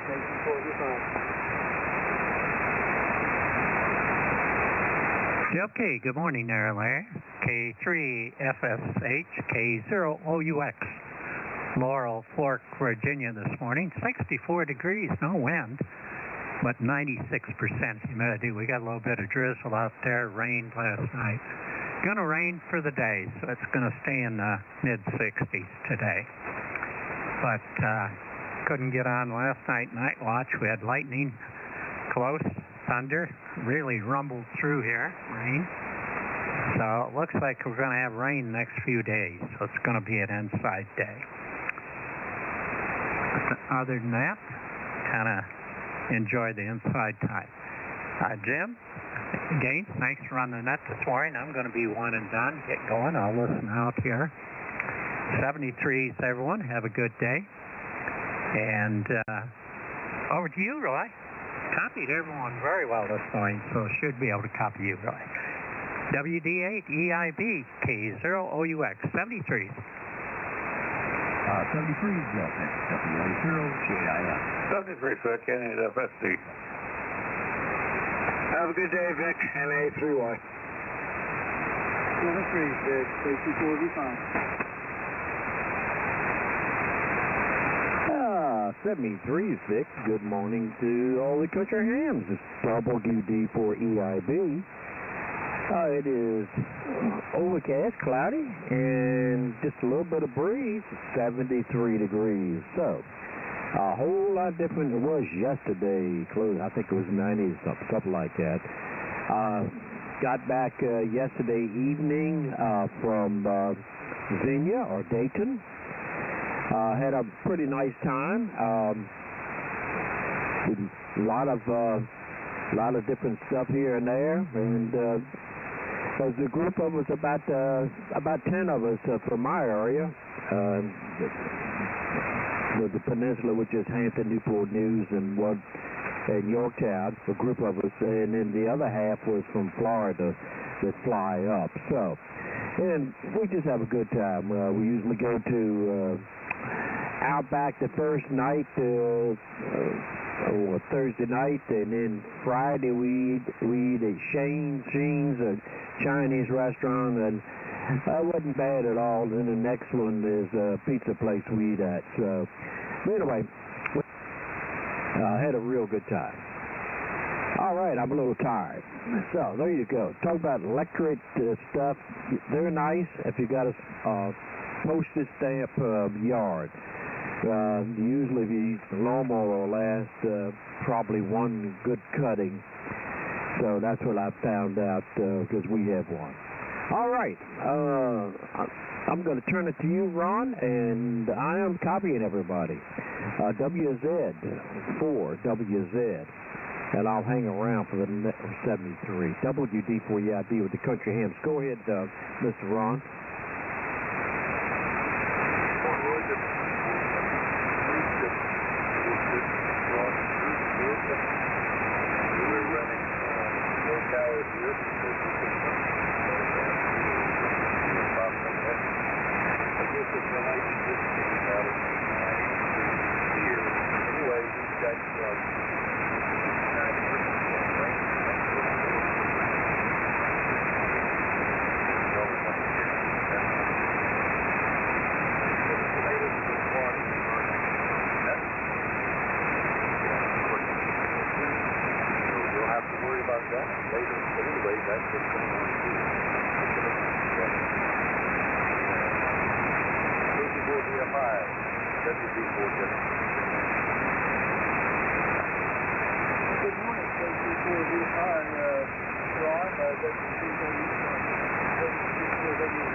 We've got some rain here today. No lightning right now. I looked on the lightning map. It says not in the area. It's rain. But we've had some pretty good storms come through here today. And anyway, just trying something different here. Trying to keep things quiet a little bit in the morning. So I was listening on my earbuds on the cell phone there. So seeing how that worked out transitioning to the FDR. It actually looks pretty good. most of the stations are coming in good on SDR in Georgia, as well as the FDR, as well as the radio here, the regular radio here I'm running up to 1,000 in oldie, an oldie 8 here, right? And so, anyway, I'm going to make this morning done because what I want to do is I've got to get here with the wife here. She's got to go off a little bit. We want to lift something on LSN. So I've got a couch we want to get lifted here. We've got to get a smaller one for this. So this is a good shape. So something might sell it for $2. See what we can get out of it. So anyway, I'll take 7 threes off. Thanks all for being here. Thanks for letting me see you.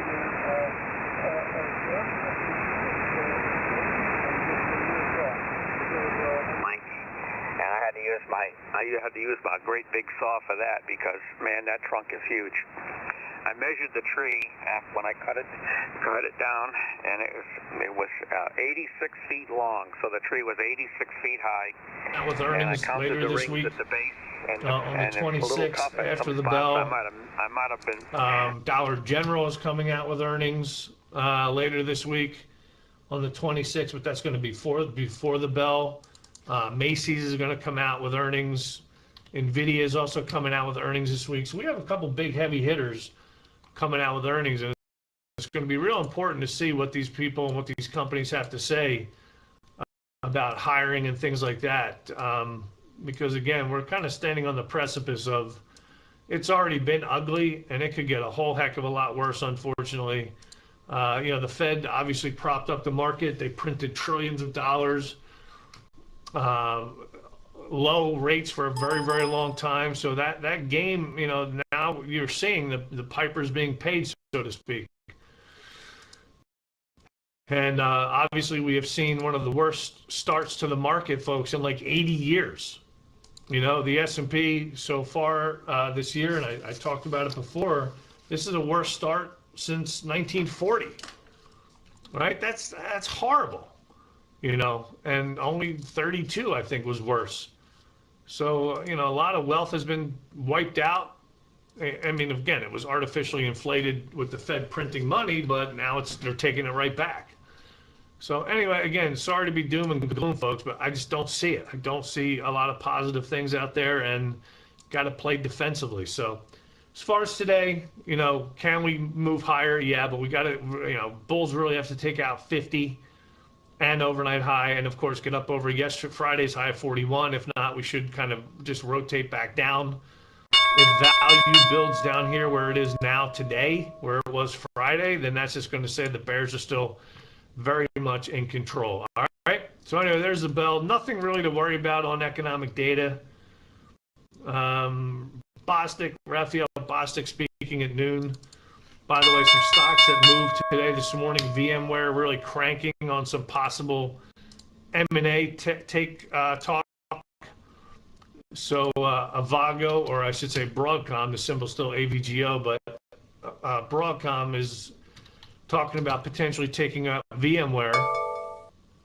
And then also Electronic Arts was also talking about possibly putting itself up for sale. So a couple stocks popping this morning on M&A talk. DD going to be delisted. So DIDI is officially going to be delisted, the American Depository Share, ADR, American Depository Receipt. Again, this company is going to be, delisted in a couple of days, a company out of China. That doesn't bode well. It's only one stock, but yeah, what happens if more start doing it as well? So anyway, just a couple things of note this morning as far as stocks on the move. Autodesk, ADSK, was downgraded this morning. Hewlett Packard was also downgraded this morning. But other than that, we're opening up with a gap. All top line figures are green. S&P basically opened up right here, 39.31. So, we did gap up, obviously, from, the close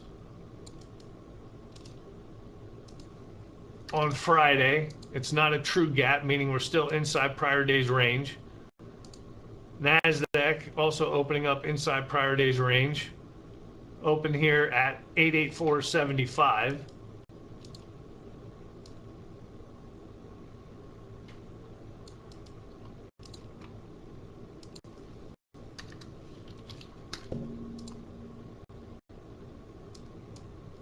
And again, we'll see where the rubber meets the road, right?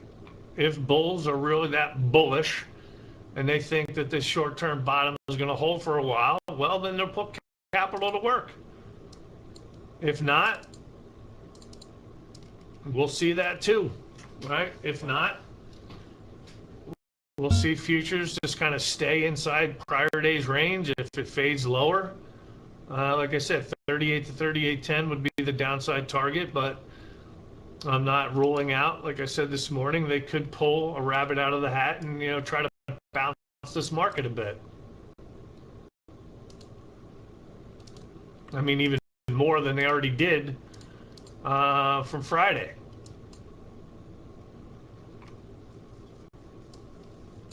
But again, I wouldn't put a ton of stock into it, so to speak, because even if they do bounce it, it should be just still short-term bearish, longer-term bearish, shorter-term obviously could be bullish, but remember what we said when you look at this descending channel, we are still in the thick of it, you know, 7 weeks straight down, 20% official bear market entered on Friday. I think the PPT, so to speak, kind of propped it up. That's just my opinion.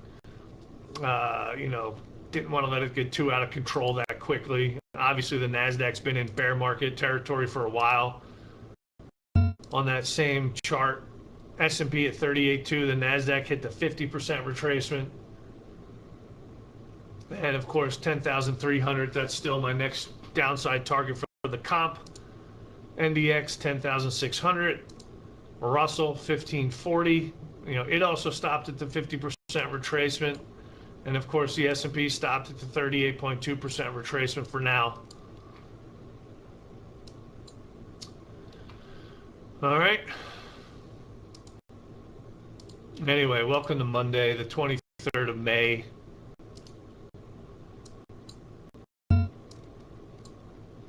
We lost the VWAP, we lost the 20 already, and obviously there's been no push outside Friday's high so far.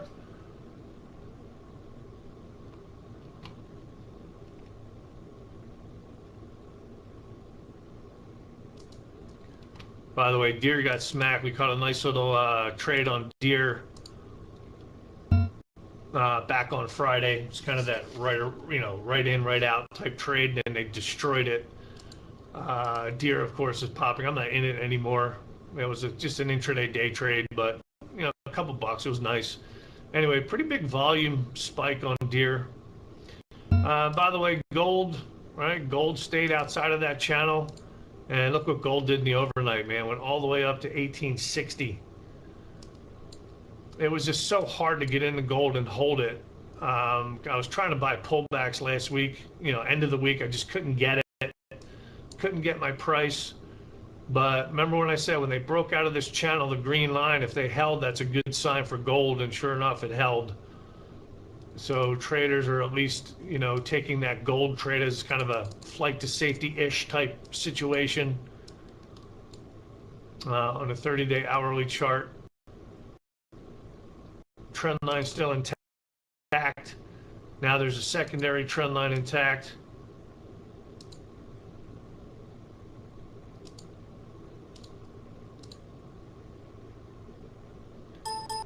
So anything above, and I'm not in it, but anything above like 1848, 49, you're good to go on gold. But look what they did, right? They spiked it, and I don't trade gold 24/7, but they spiked it as soon as the futures opened Sunday night. And that inverted head and shoulders that we talked about as well on Friday also held. So gold obviously doing well, and crude, you know, still bullish. Crude's not really doing much anyway, but just waiting for this thing to break out this way. Any kind of dips, you know, if crude were to pull back to this primary trend line down here, probably have buyable opportunities if gold were, if crude, excuse me, were to pull back towards the 101, 102. But, you know, watch a breakout over 113.5, 114.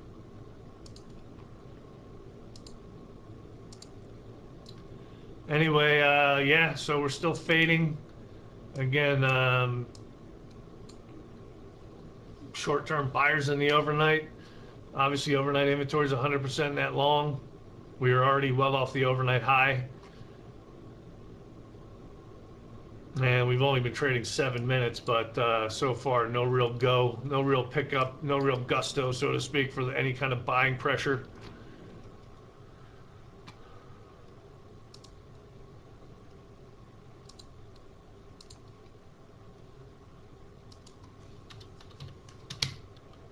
Gilead is holding. Eli Lilly caught an upgrade this morning. That SIGA, S-I-G-A, or C, whatever, that was a company that kind of really rocketed up on the whole monkeypox thing. They do smallpox, and the FDA approved one of their drugs. So and I'm not in it, by the way, but that SIGA is kind of that monkeypox play. Really popped last week, Thursday, ripped Friday, gapped up again today, but they're taking profits. Lottery ticket trade right there.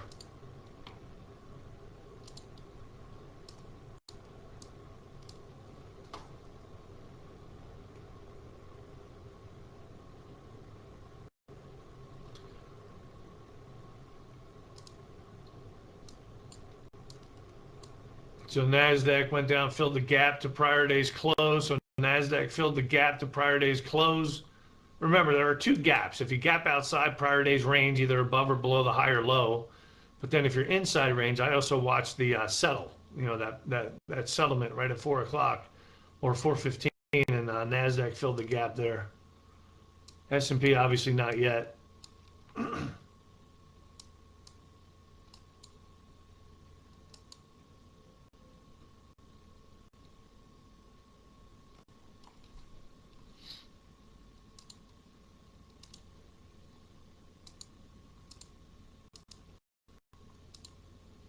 Anyway, again, nothing to worry about today on the economic calendar. Nothing to worry about.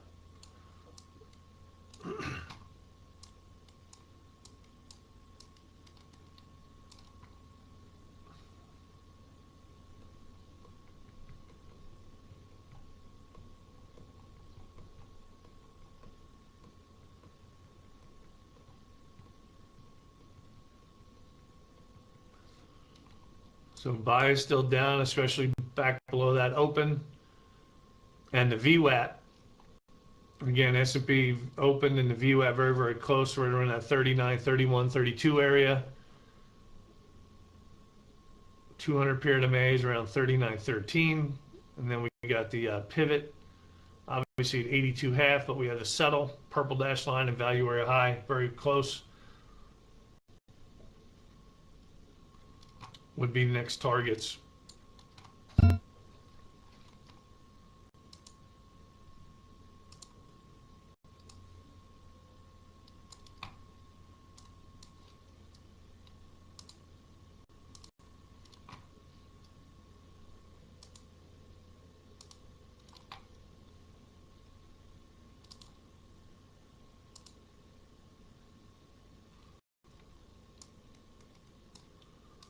All right, so far buy is still down. We'll do a check under the hood in a couple minutes here. I know I didn't do it at 5 o'clock, but we already have, from everything green to NASDAQ and NASDAQ 100 have gone red.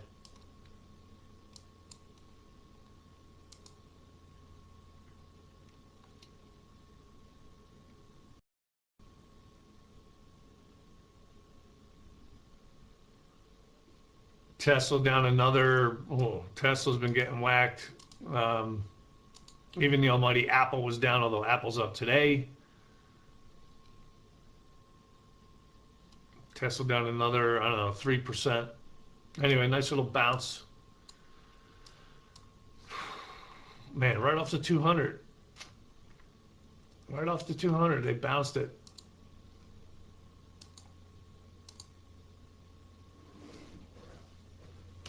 And just like that, the NASDAQ's back to the open.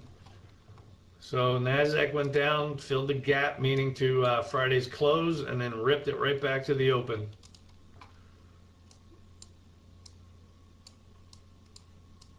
S&P also now strong bounce off the 200. Almost back to its open. Wow.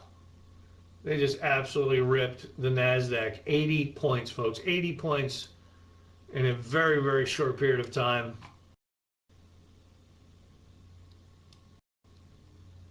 S&P about 17-point rip, just like that, and back to the open. Anyway, the buyers are right back in.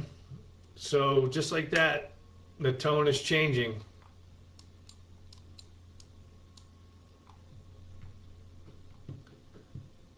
Like I said, we missed a 5-minute read, but we'll do the check under the hood at 9:45, that first line in the sand.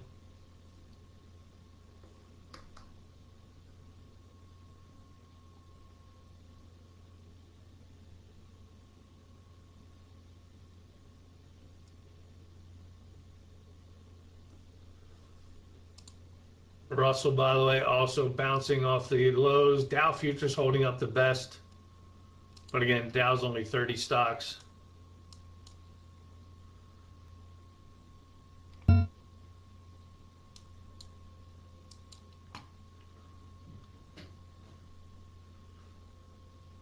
Anyway, so yeah, the Dow's on an 8-week losing streak. The S&P 7-week losing streak. So let's see if they can change that.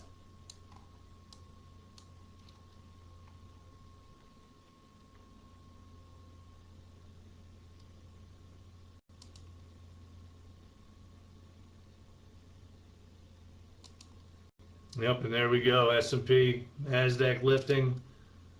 NASDAQ, new highs of the day. NASDAQ, new highs of the day.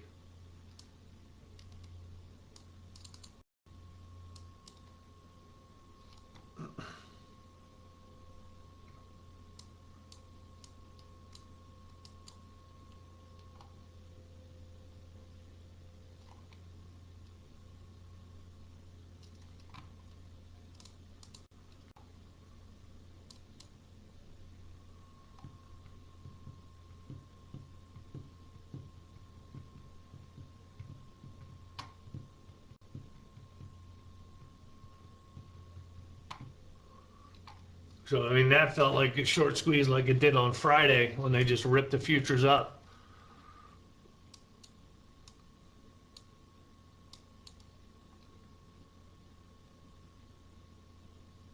But again, definitely some nice two-sided trade to start the day. Big down move, big up move, and all in the course of the first 15-minute bar.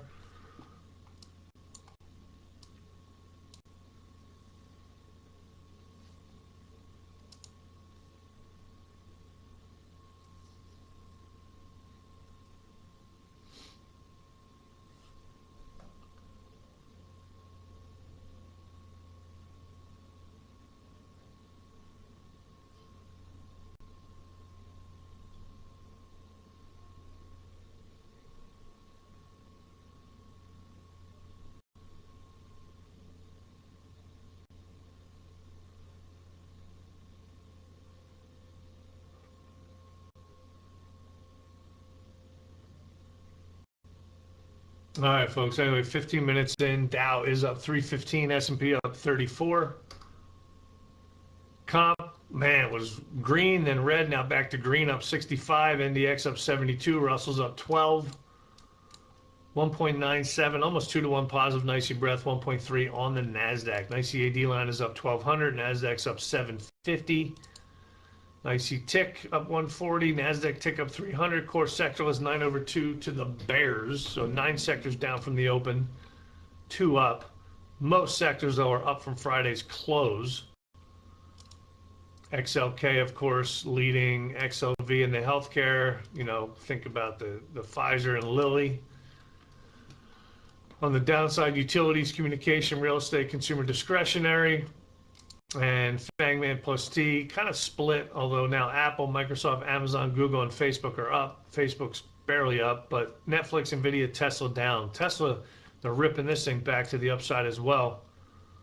I mean, this stock was down all the way to 640. Now it's almost 664.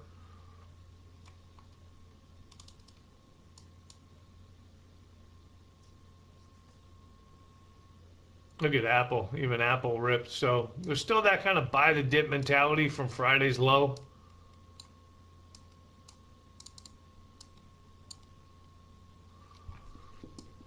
But the bulls have a lot of work to do, folks. Bulls, to change really the tide and momentum, have a whole heck of a lot of work to do.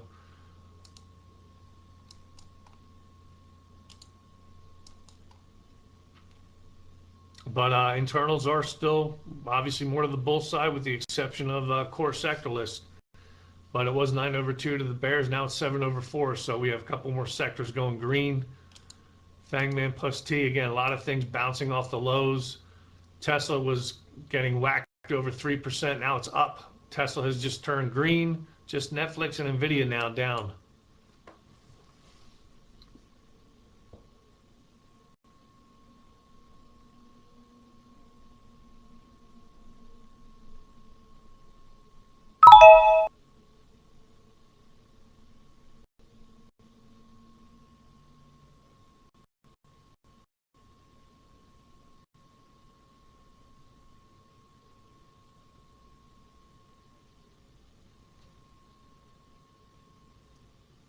All right, now we're lifting more. NASDAQ new intraday highs, S&P new intraday highs. So here we go.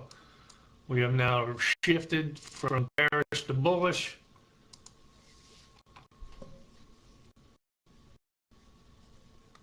Remember, 39.40, then we get up over 50, then we...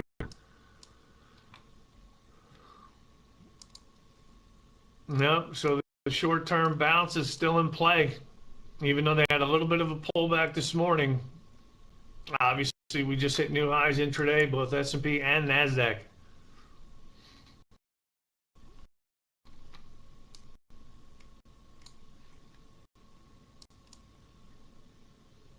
Yep, if you're long, trail it up. Still have some really key levels to punch through.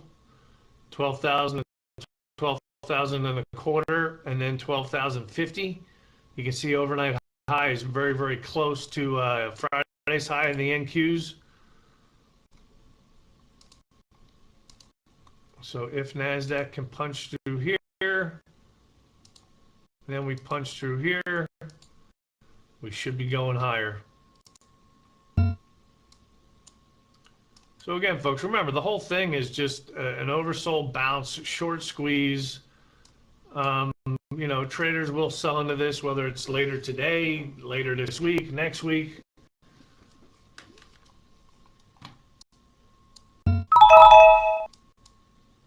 Remember, we could go to 4,000, then possibly 4,100, right? We talked about these levels this morning.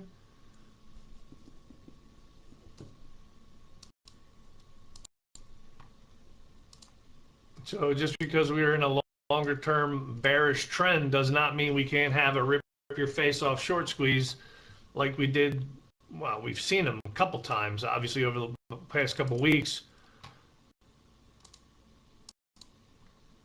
You know, we've also saw some just real heavy hemorrhaging selling, but we had a huge short squeeze Friday.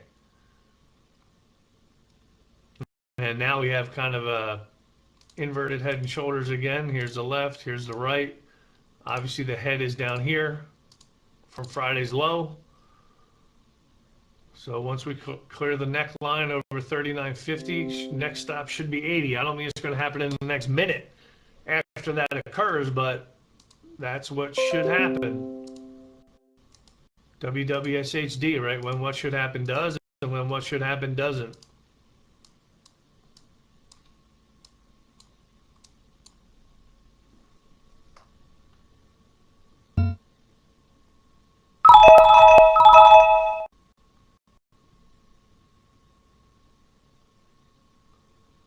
Ticks, yeah. Ticks are also staying a little bit more bullish. Nothing huge, but ticks are bullish. Breast bullish. AD line's bullish.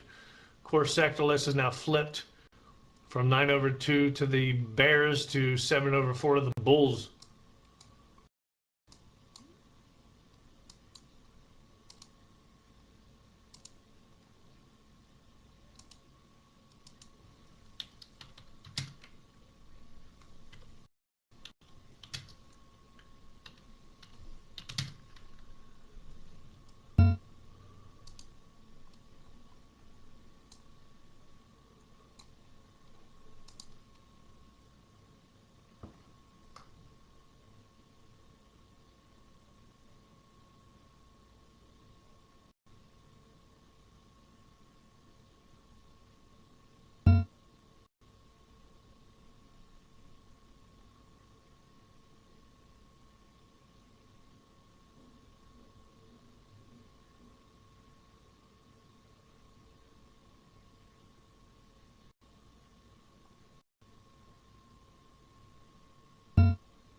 Hey, if you're long, tighten them up, folks. If you're long, just tighten them up.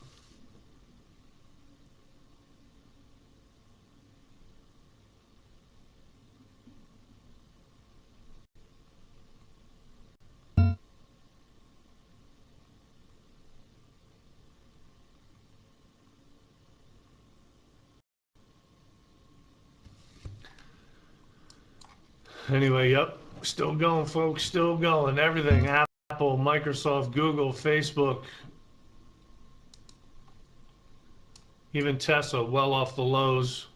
Netflix is still slightly bearish. Tesla back down 5 points. It's been up all over. It's been up green, though.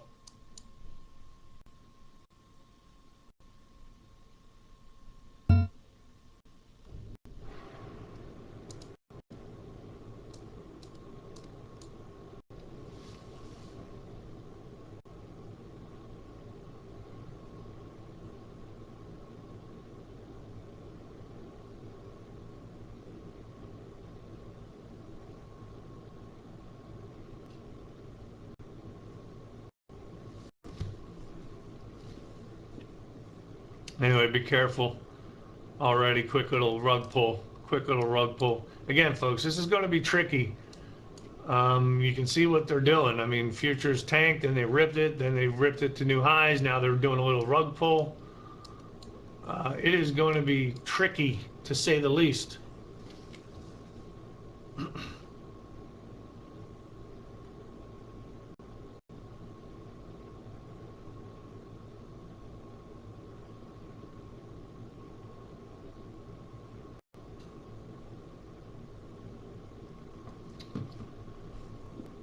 Yep, and here we go. A little bit of a clubby over the head rug pull. Wow, see how fast they changed the whole tone of the market?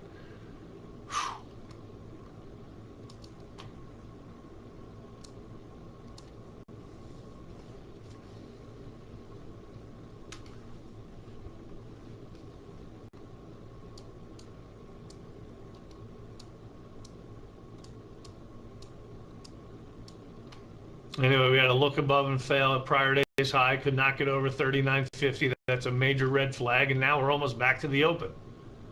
A couple more points. There it is, like maybe one more point. We're back to the open. Now we have opposing tails, right? Big bottoming tail, big topping tail, folks. Human beings don't trade like this. Computers trade like this.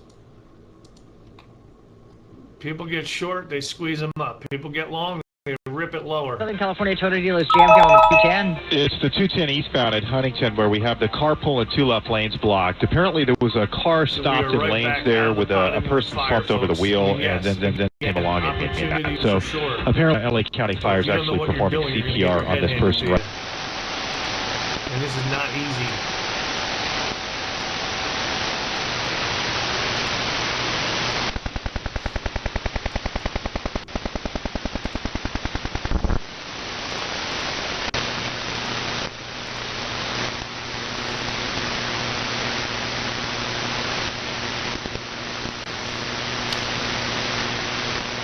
Now remember, back on Thursday, we had that really nice look above and fail short. Then we had the nice look below and fail long on Deer. Deer, by the way, hitting another new intraday high. So the point is, you really got to try to pick your spots. You know, chasing it up, chasing it down, folks. I mean, I could be in and out of futures by the time you hear it. That's why, you know, I've been sitting on hands a little bit more than normal because it's just so bloody volatile.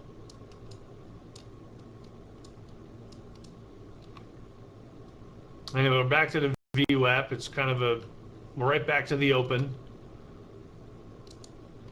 And just like that, bias has shifted again. So bias went from bearish to bullish. Now it's back down to bearish. All in the course of a whopping 26 minutes.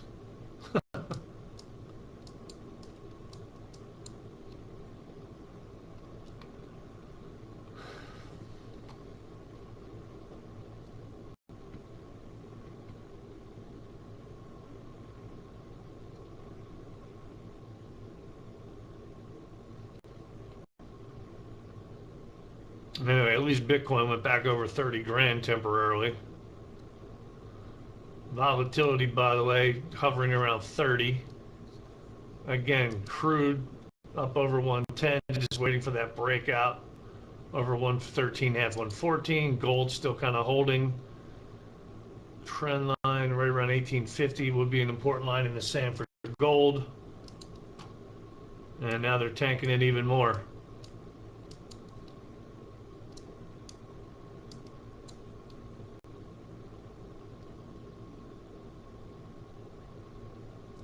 So bearish, bullish, back to bearish. And again, all I'm using is the open and the VWAP because they're so close to one another, long above, short below. NASDAQ couldn't even get up through that 1200, 12,000. I said that was key. NASDAQ's high today, 977. They just ripped it lower 100 points in the NASDAQ, 100 points lower.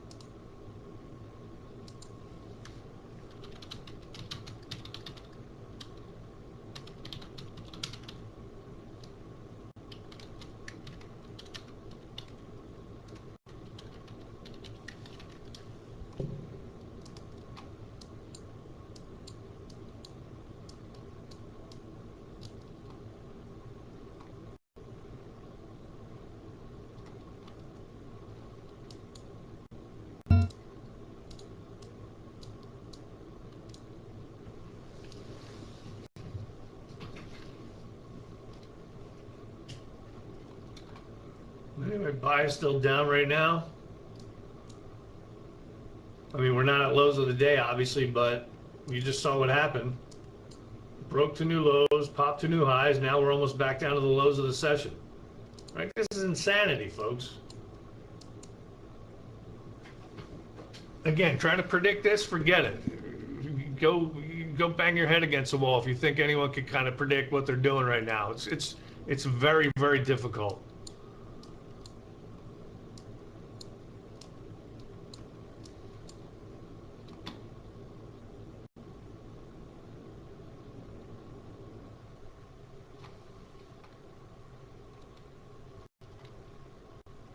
Anyway, now Fangman plus T back to split, half up, half down.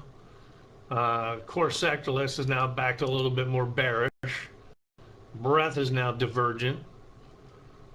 10 o'clock time frame, nothing on the economic calendar, but they're still fading it lower. Dow is still up 320. Again, the gap, S&P up 24, comp is up 8, NDX up 10, Russell's up 3. Looks like comp and NDX are about to go negative again like they were earlier. Oh my God, we're almost back to lows here.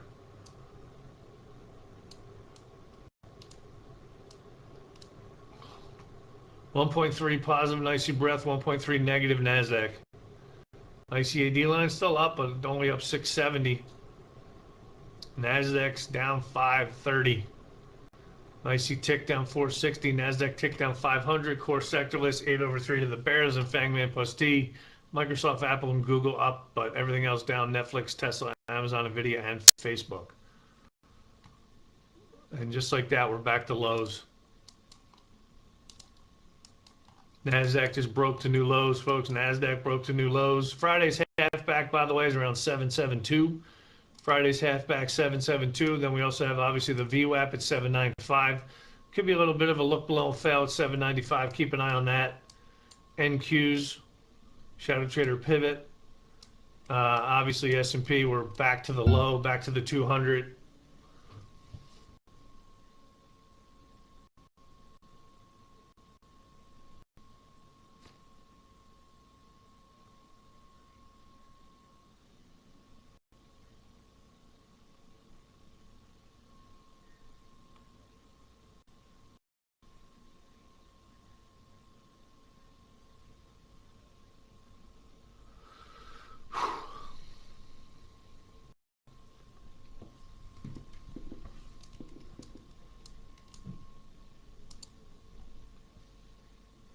Anyway, there we go. Another new low. S&P, new low. NASDAQ. Son of a gun.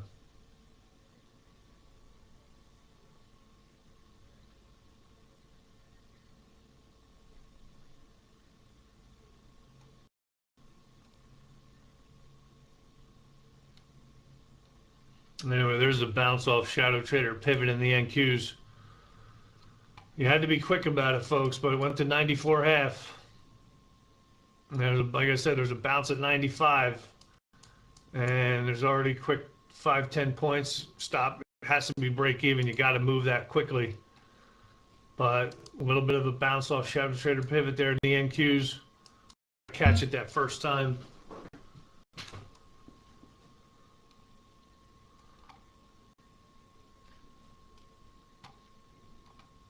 Anyway, now NASDAQ 100 and the Russell have now gone red. 35 to 40, by the way, my downside target, 35 to 40 in the Russell.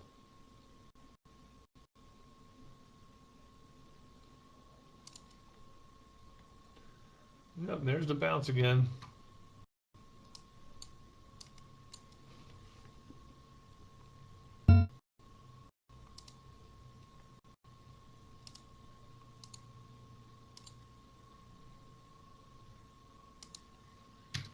Anyway, if the platform is a little slow, probably because it's pretty active, pretty busy. If your platform is slow, just be careful.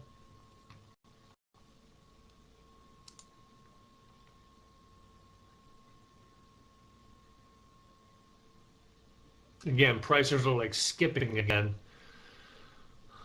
Tell you folks, it's a different trading world, man. The computers, the bots have totally taken over. I mentioned this last week. When you used to look at the S&P, there was 150, 200 by 300 on the bid and offer. Now it's 15 by 30, 40 by 20, 17 by 8. And that's why price moves around so fast. NASDAQ, forget it. It's like 1 up by 2, 2 by 4, 8 by 9. So the point is, it moves through these prices lightning fast because, again, there's like no size. You know, before, to move 5 points in the ES, it had to take out like, 1,500 contracts. Now it takes out like 60 to 70 on that same 5 points. It's gone so quick. And remember, I also mentioned when the VIX was down in the teens, there was much bigger size on the bid ask because traders weren't as nervous. Now, with the VIX over 30, obviously traders are peeing in their pants because of what's going on out there. So the size is way down on each side, and those prices move lightning fast.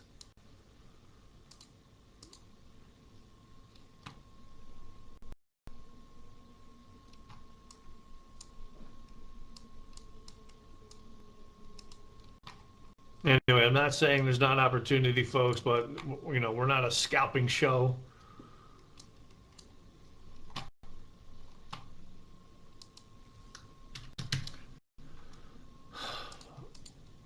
Again, a lot of the stocks I'm still looking for, prices are much, much lower. From the Disneys of the world, Starbucks of the world, Costco's of the world, Apples of the world. I still think you could get there, but it's going to take some time. Even Ferrari, right? Ferrari 132, 133, 135. Right? Apple down at 95 to 100. Again, we're not there yet. I think it could go there, but between now and then, it's not going to be smooth sailing.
it, folks. I mean, like I said, the way prices are moving so fast, I mean, you're literally up 5-10 points 1 second, you're down 20 the next. I mean, that's just how fast things are moving.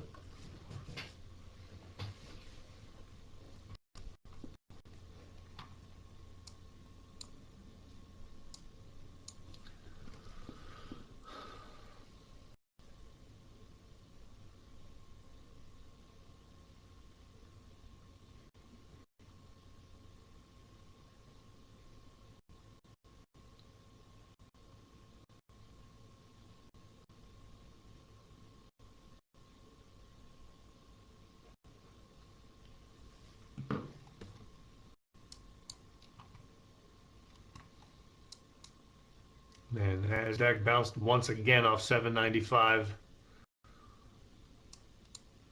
But remember, they can flush it. They will flush it. They've already flushed it below the pivot. They're doing it again now. And half back from Friday. Remember, that would be the next downside target around 772.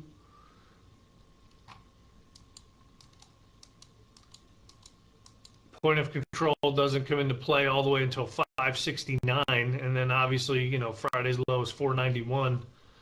Wasn't really expecting it to go there. If anything, like 6 to 620 is kind of like my downside target for the NQs. But notice how many times we've already bounced off this shadow trader pivot at 795. And again, prices are skipping. It's the fills last week were awful. The fills today are terrible.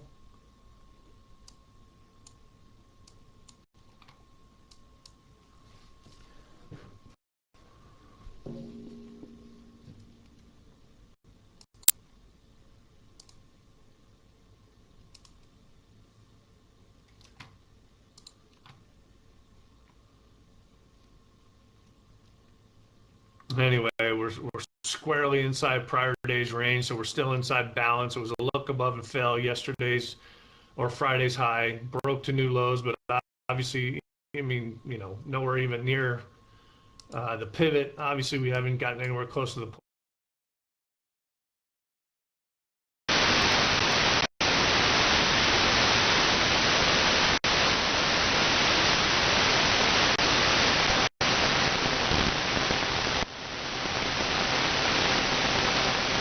You doing your thing in the Carolinas this morning, no doubt about it. 044.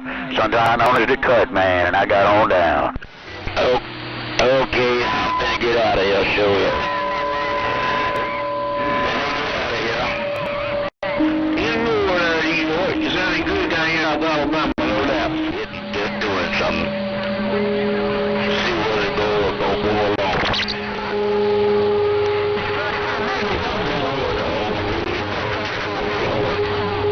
Bye. Just waiting to hear. Go back to Benny.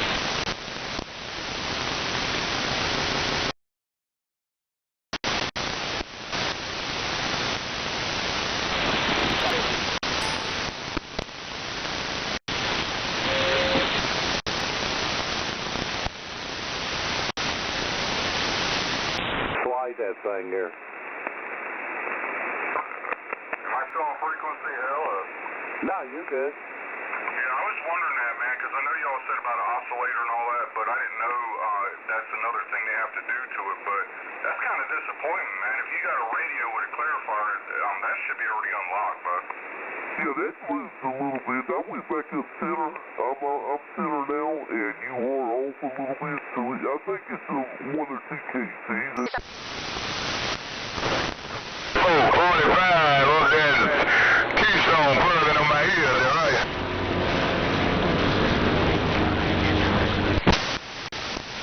They got down.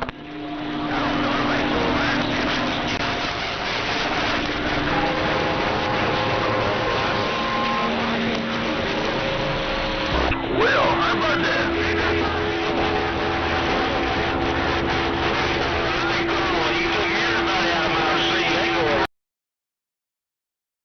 trouble breathing, shortness of breath, cough, or chest pain. Before taking Ibrance,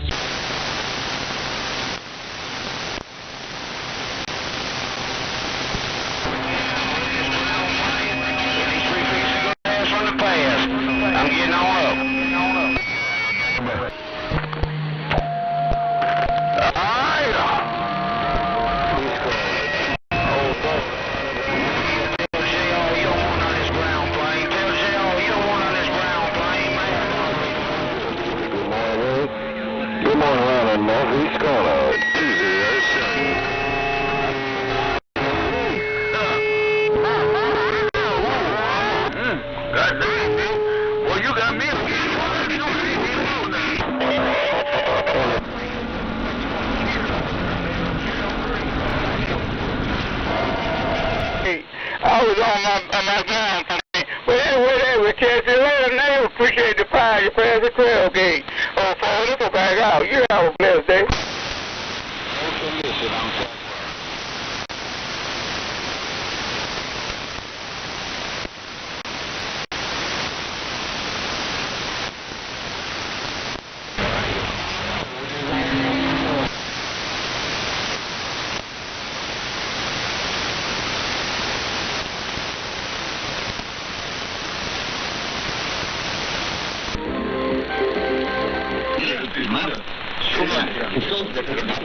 你们也分享这些大事。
دو تا بچه‌کم درس میخواند پیششان گزاف است کل مردم هم ضعیف است که دانه خوردن نمی‌آورند مجبور است که دیگه هیچ هم درس تعلیم و بیخی چیز دولت سوگیری کرده سرنوشت جوانای افغانستان در خطر است بیخی که مرگبار میره رادیو آزادی را بشنوید تو از زودتر از دیگران از رویدادهای افغانستان و جهان آگاه شوید. 51% بالمقارنة مع ذات الشهر.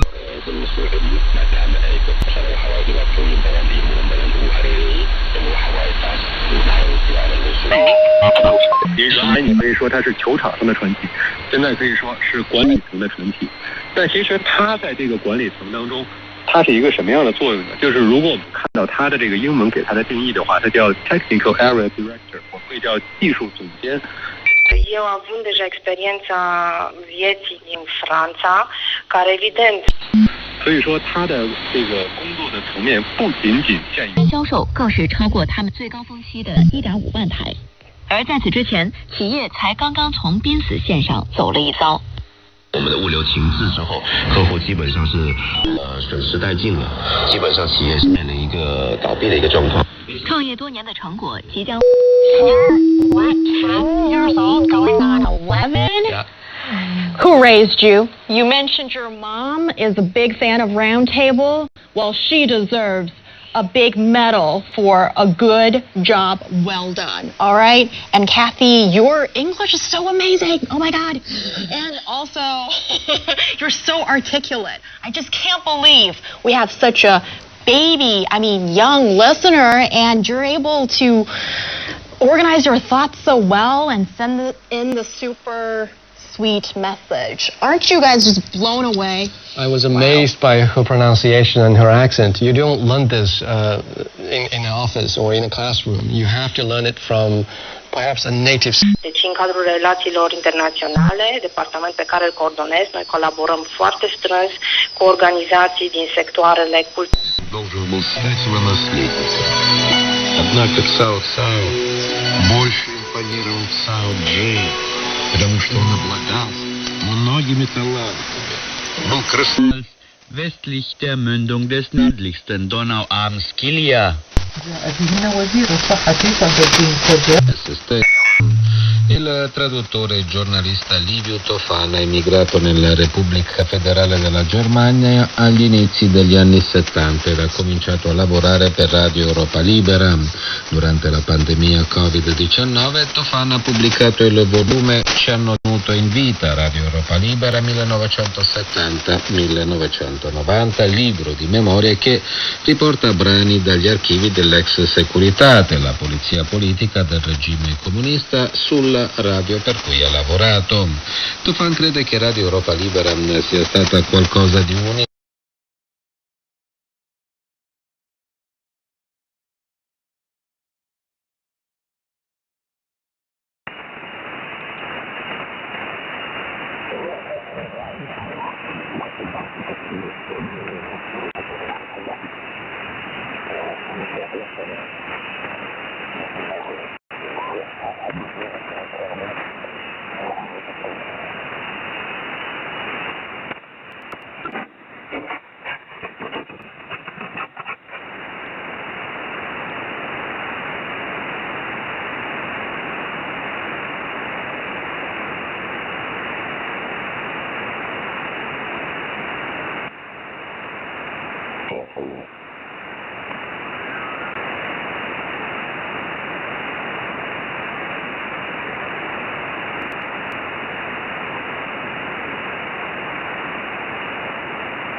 Any other band too, Cliff? Thank you very much. This conversation I'm enjoying a lot.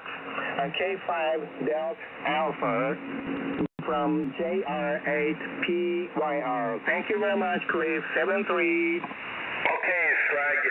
JR8PYR from Kilo 5 Delta America. Okay, very nice.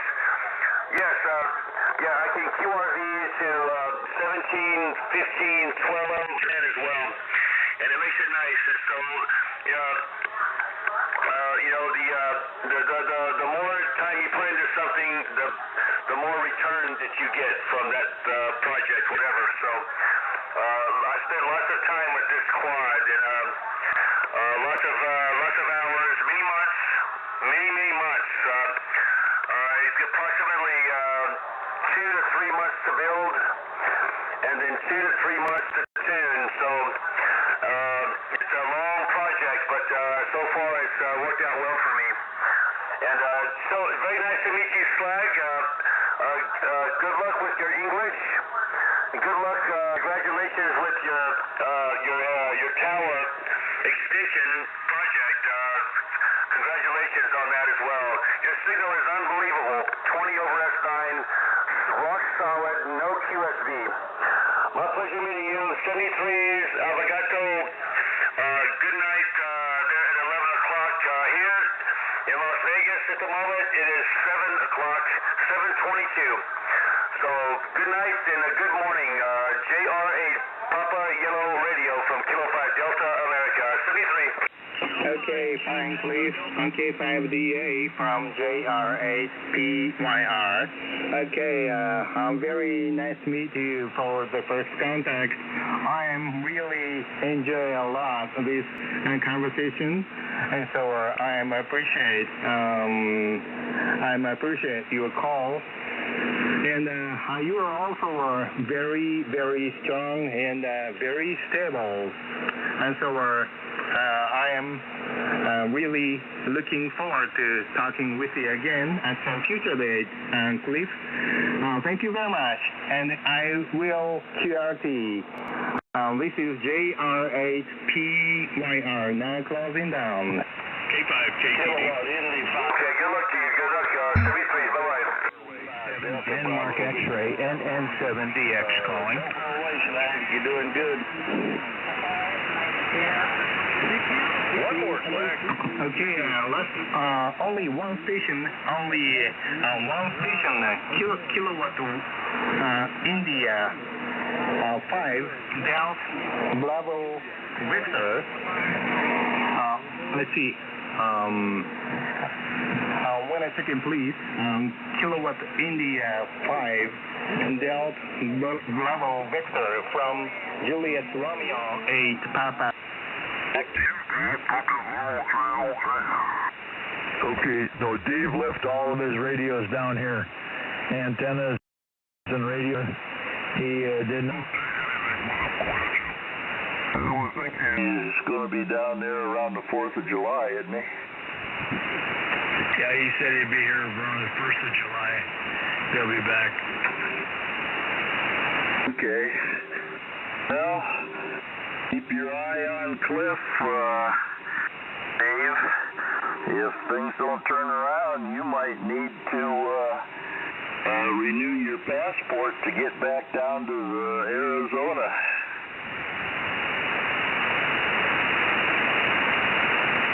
He'll send you an email on that one. Yeah, I'm sure.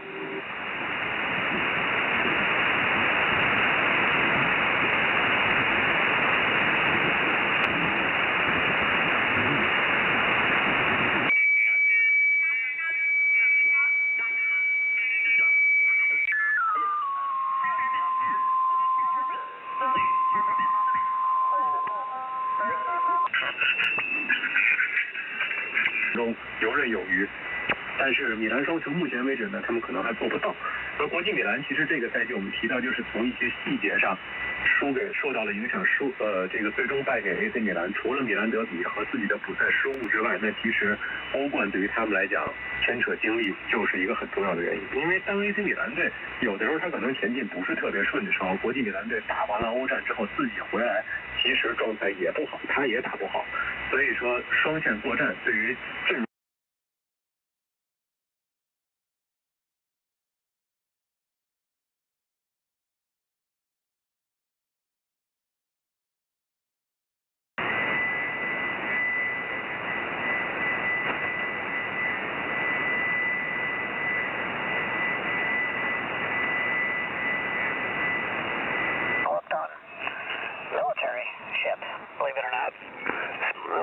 ship that were small enough to get through the St. Lawrence Seaway.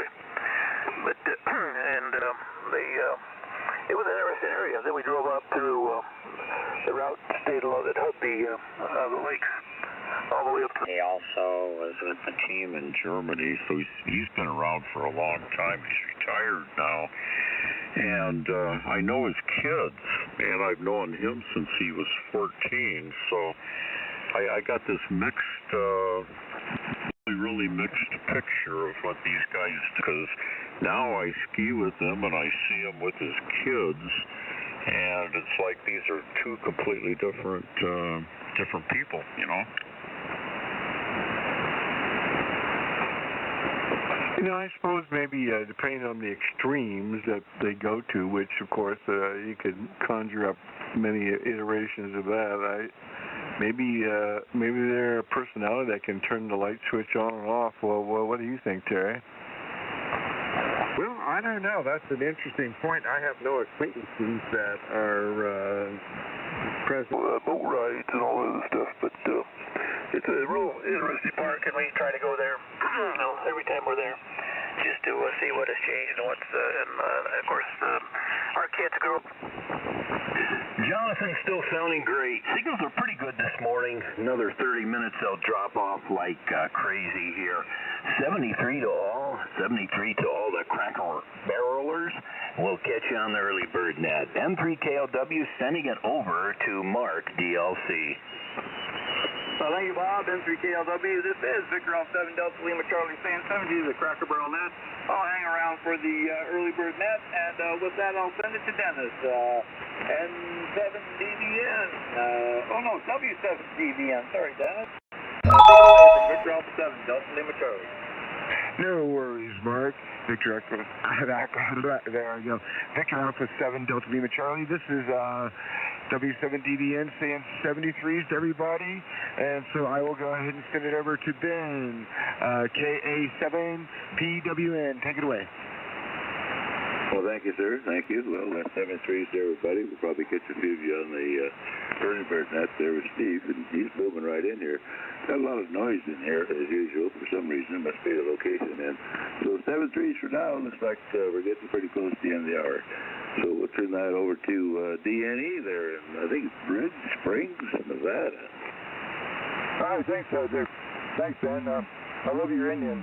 7-3s, everybody. It's great, man. I love all you guys. WB6DNE, turn it over to Francesco, W7LTG, WB6DNE. All right, very good. Ward, thank you very much, W7LTG. Catch you guys on the Cracker Barrel extended continuation of this net at 8:45 to 9:30. So catch you there, 73s. I'm going to turn it to QDL, if you can hear me, W7LTG. Yeah, I can hear you fine today. Yesterday it was not so good, but whatever. Must have been conditions. Either that or you put yourself a decent radio and microphone up there. Anyway, what was I going to say? I've got one of the old Cushcraft 2 meters. I mean, it's really old. It's one with that loop that fits up there about halfway up on the antenna. And I thought I had a coax, I thought I had a connector big enough to fit that monster cable that goes down. And haven't had one. I don't seem to have any. I've got everything else but that. And I'm still hunting around looking for one. I guess I'm going to have to order one off the internet. And I don't know how long it's going to take to get here, if it gets here. We'll see what happens. So with that, we'll send her back up to that hole in that big old Sequest C. Well, I was up there for a long year. Let's see, what do they call that? That big C up there in the sky, up there in Seattle. KD7 QDL. Roger. Joe. And, yeah, they got all kinds of C names up here. C Crest, C Fair, C everything. Anyway, thanks for being there, everybody. Thanks for joining us here on the Cracker Barrel Net this morning. And as Francesca said, feel free to join us on the Cracker Barrel Net Extended. With that, let's get ready to go for the early bird net. KE7RTV, Whiskey 7 Charlie Papa Tango, 7-3 all. All righty, thank you, Jim, and W7CPT, KE7RTV here. Good morning, all. This is the early bird net.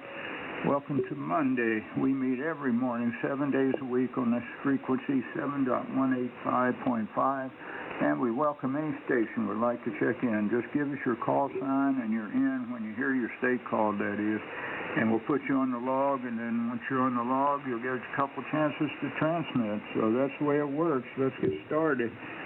State of Washington is first up this morning. Come now with your call sign.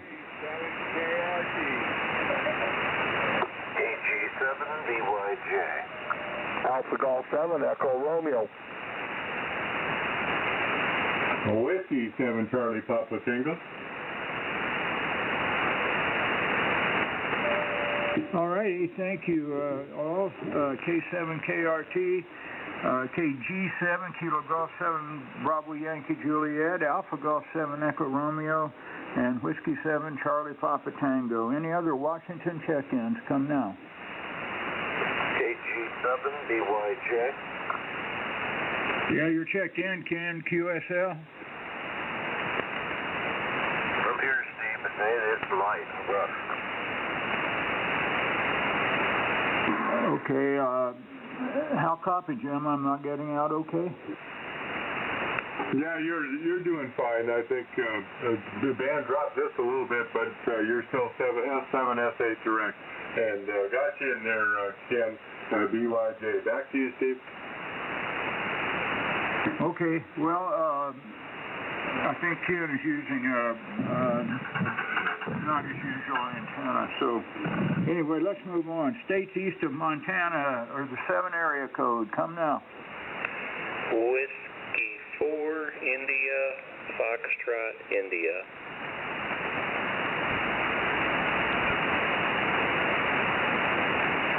Okay, Randy, good morning. Whiskey 4, India, Foxtrot, India, checked in.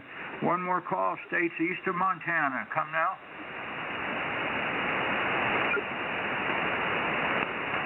Alrighty, Arizona, British Columbia. Come now with your call sign.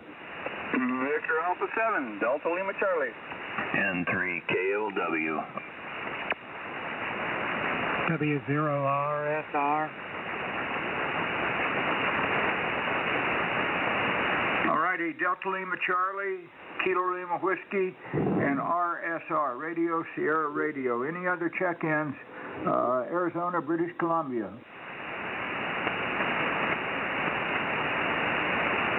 Nothing heard. State of California. Separate them if you can.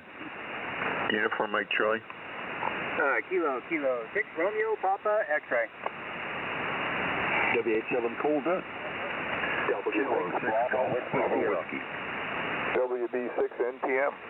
WB6 NPC in-house. Good morning, 73. Okay, Richard, have a good one, 7-3, and thanks for taking the time to check in. You're on the log, and have a great day. The other check-ins, Uniform Mike Charlie, Radio Papa X-Ray, Cold Duck, Bravo Whiskey Sierra, Golf Bravo Whiskey, November Papa Mike, and Tango Tango Yankee. Any other California check-ins? Come now. Whiskey 6 Echo Mike Sugar. KJ6 Victor Golf. Alrighty, Echo Mike Sugar, good morning, June, you're checked in, and John, you're checked in, Victor Golf. So, good morning and welcome. Any other California check-ins? Come now.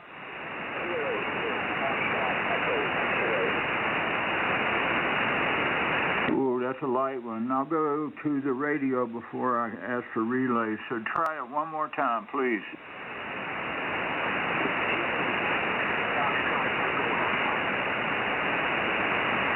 Okay, K6 Delta something. Jim, did you copy? Nope, I didn't get a very good copy on him either. He faded the second time. Try it one more time, Kilo 6 Foxtrot Echo X-ray. Oh, got you that time. K6 Foxtrot Echo X-ray. Good morning. You are checked into the early bird net. Can you hang on there for a minute? That was me relaying there, KK6 RPX. K6 FEX, can you stand by until you're called? Yeah, Roger. K6 FEX standing by. Yeah, he's standing by, Steve. Go ahead. Oh, I didn't recognize your voice, Jonathan. What's this call? X-ray Echo or Echo X-ray? Kilo 6 Foxtrot Echo X-ray. Okay, got it. Fine business. Thanks, Jonathan. Good job. State of, one more, California. Come now.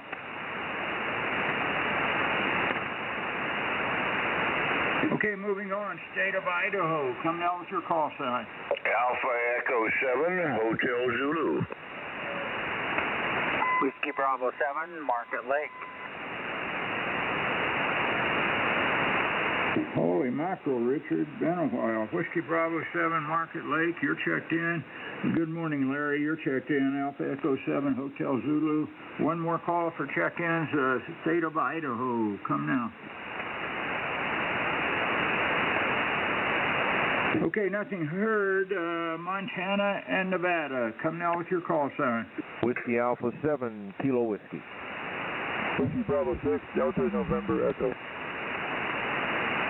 Whiskey 7. November 6, Yankee Delta Papa. K9 BRD. Yankee Julia Charlie. Quebec Delta Lima. All right, let me stop and see if I got everybody. I've got Whiskey after 7, Kilo Whiskey. Whiskey Bravo 6, Delta November Echo. November 6, Yankee Delta Papa. K9 BRD. Whiskey 7, Yankee Juliet Charlie. You owe me a speaker, Warren. And KD7 QDL. So good morning, all. One more call for Montana, Nevada. Come now. Whiskey 7, Delta Victor November. Okay, I was in the middle of changing over to the SDR. Try it one more time, please.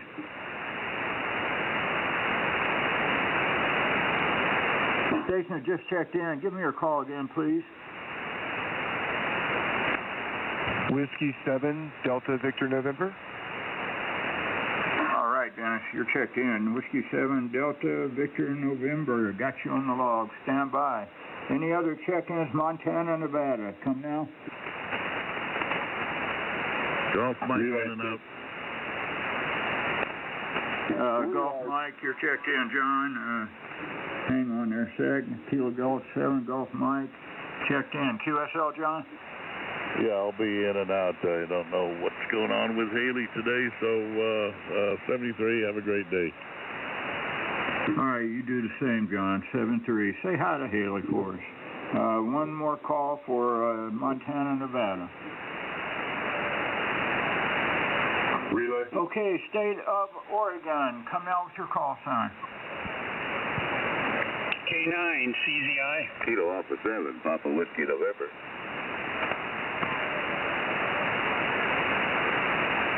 Alrighty, K9 CZI. Good morning, Jay. And Ben, you're checked in. Papa Whiskey November.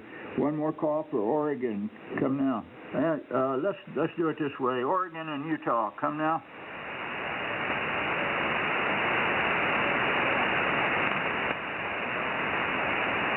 Okay, Jim, N1WHO, is that what state, please? That's Nevada. That's Paul. November 1, Whiskey Hotel Oscar. Paul, I don't know if you heard, but we got you in there. Roger, Roger.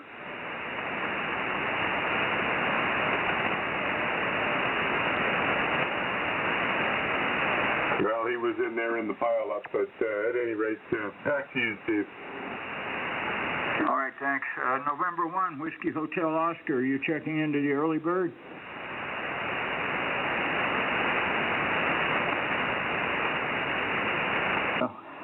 All right. Let's see.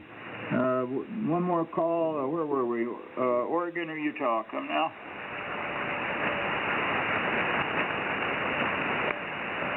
Okay, moving on. Anyone, anywhere. If you didn't get checked in yet, now's the time. Come now with your call sign. Anyone, anywhere. Kilo 7, Oscar Romeo Lima.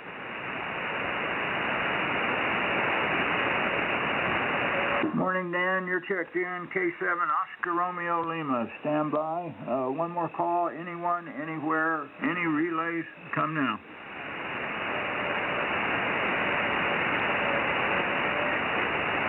Well, very large net. I haven't counted them, but filled up my page, so I can tell you it's going to be about 30 check-ins or maybe a couple more. So please keep that in mind as we go through this list. It's a big net. So you're up first, Curtis. This is Kilo Echo 7, Romeo Tango Victor. My name is Steve. My QTH is Sparks, Nevada. So K7 KRT to get us started. Go ahead, Curtis. Hey, good morning, everybody. This is Bill in Buckley, Washington. Well, with 53 degrees and I suspect overcast, it must be.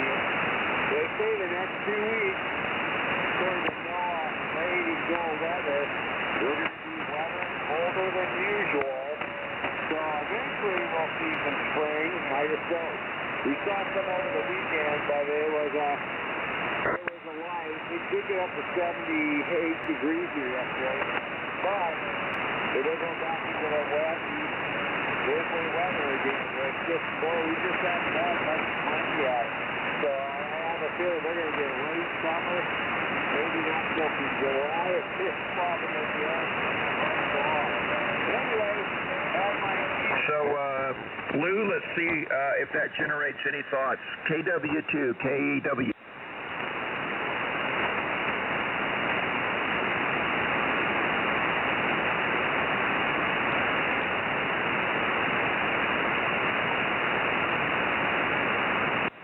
Hour Services is having a sale for any homeowners listening. Whether you're looking for a new tanked water heater or you want to see what upgrading to a tankless would cost, the plumbers at any... Just be remembered, you know, I mean, as you spread that, as you radiate out, it's in your local community. No, pues pero es un espectáculo donde tú vas y inventas más y luego y te desahogas. Imagínate, algo que digas.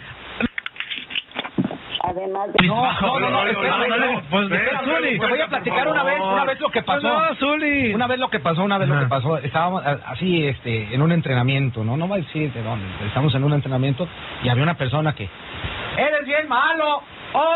Mira nomás, ni un centro mandas en el entrenamiento. Y volteaba el jugador y no decía nada. Y volvía. ¡Uy, no! Yo no sé cómo llegaste a primera división, está bien. Y todo, las 2 horas de fracción que duró el entrenamiento, pero duro. Tras. El cuate nunca dijo nada, nunca. Y inclusive se le arrimaban a algunos compañeros y decían, no, tranquilo. Así como diciendo, tranquilo, no te metas en eso. No, yo en lo mío y todo. Cuando se termina el entrenamiento, ¿qué crees que hizo esta persona? Ahí le dice, oye, que te tomas una foto conmigo. No, hombre, era que sabe. Dice su, ay, no seas. Y es lo que pasa con mucha gente de ahí. Tienen la posibilidad de los medios de poderte dar y pero cuando te ven, ay, déjate tomar, y con la foto.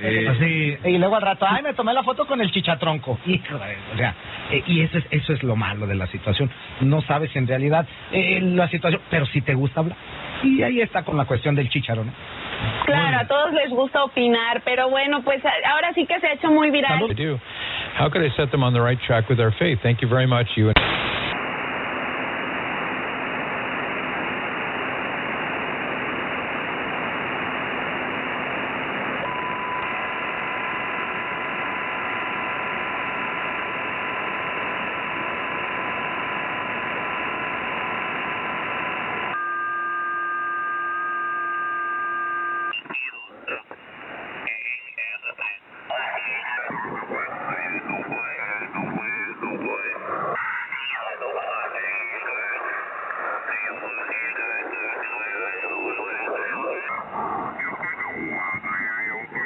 By the light of the new moon, as you're mixing things in the alembic, you must not think of the color green. Do not think.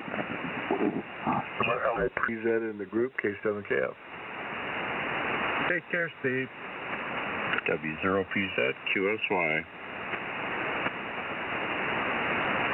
AJ, to your comments earlier about lacking common sense, that's why I actually wanted to kind of tell that story, because the woman that I described with the short story was an educated psychologist. So that's proof that education does not grant common sense.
Or something else.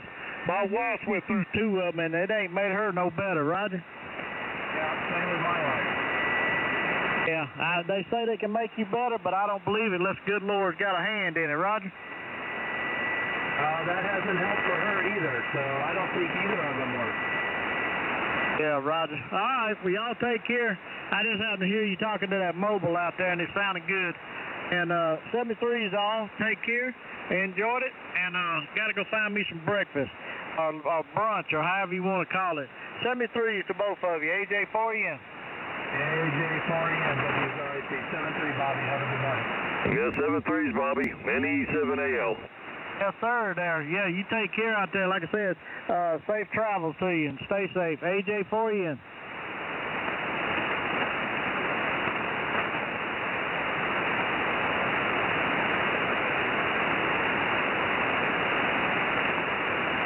Calling. Go. Alpha Hotel 6, Fox, X-ray stroke, Whiskey 4. Sierra.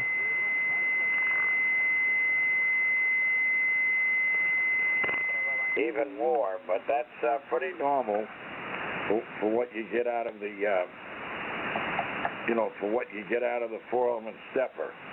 That's at least over 20 dB difference, over. Yeah, at least. And again, there's some fading. So what I was telling you obviously isn't. 7G, Okay, drive good, Neil. We'll see you in the morning. We'll be here on 18 megs, over. Okay, yeah. Well, if you decide to get on any of the other bands later, let me know, and I'll be listening. I'm stuck on 18 now. I only have the one antenna, over. That I wasn't happy with at all. It gave me trouble. I still have it here, but I rarely ever use it.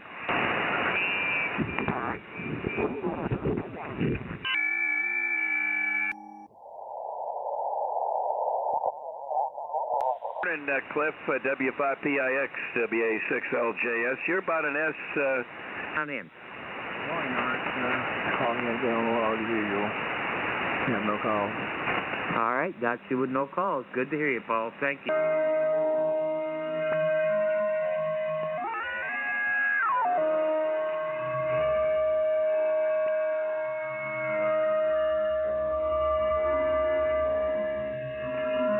For the first period of the YL system, please tell me your call sign.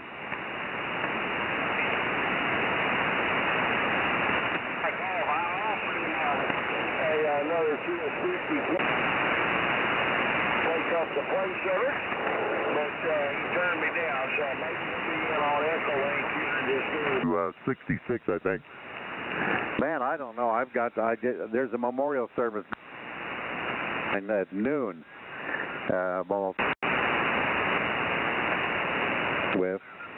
And then they have what they call. Over to you. Okay, yes, and look for a check-in on the YL system. This is Kilo E5, Kilo, just come with your call. Well, he was a great educator, a wonderful musician, played together many times. And he was known all over I'd say a 3 or 4 state area. And he passed away here some months ago, but they couldn't get everything together until now. Anyway, I do need to get to that, of course, and so much going on, man. I can't hardly believe it. You'd think that all of a sudden there's just tons and tons of things to do. I've got to go, for example, Atchison, Kansas tomorrow afternoon to the Wells Fargo Bank. We have a meeting there with them to see what's going on with that. Wednesday, Omaha to the back dock. And Thursday, I might have a free day. I'm not too sure. Anyways, it's good to hear you. W2MDM, W0LAV.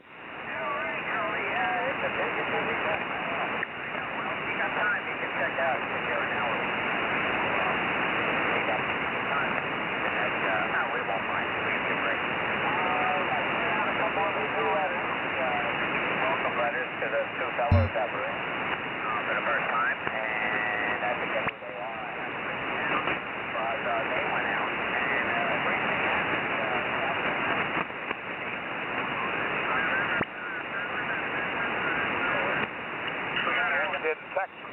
get you on the log. It's always a pleasure to check you, ND. We'll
made no difference.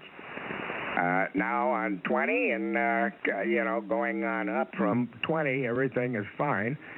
But the audio distortion starts on 40. And on 80 meters, I can't even get that tuned. So I don't know what the heck is going on there. I'm thinking maybe to tear that thing down, just put up a dipole for 40. I'm not a nighttime operator. So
All right, 11 o'clock reversal, 3 minutes. The way these futures are moving around so fast, it's crazy.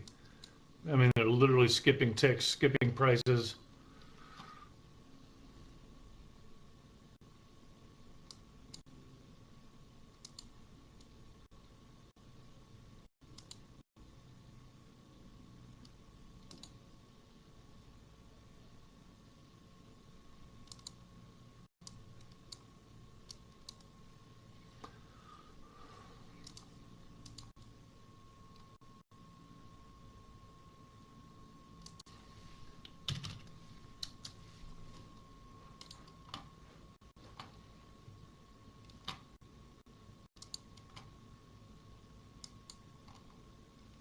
Anyway, we'll check volume and give it the developing point of control. We do have the possibility of a new VPOC below us. I mean, the POC is way down here.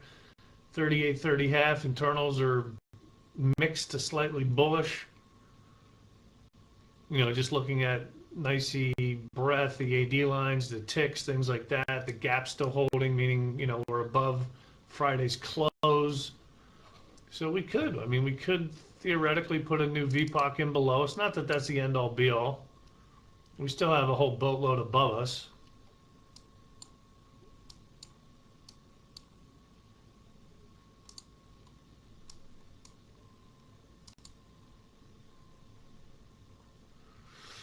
Anyway, I wonder what the volume is going to be.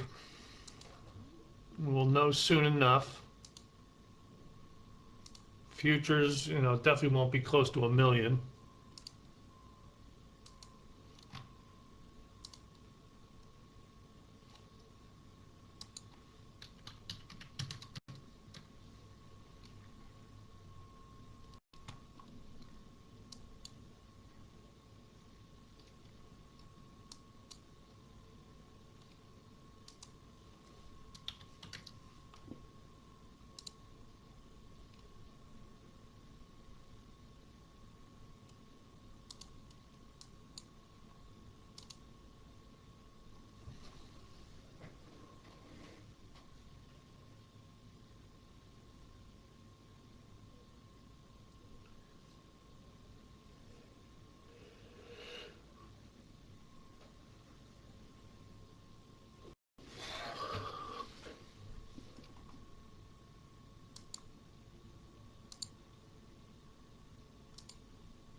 All right, folks, at the 11 o'clock time frame, internals brought to you by the good people at Thinkorswim and Big Boots Leahy here.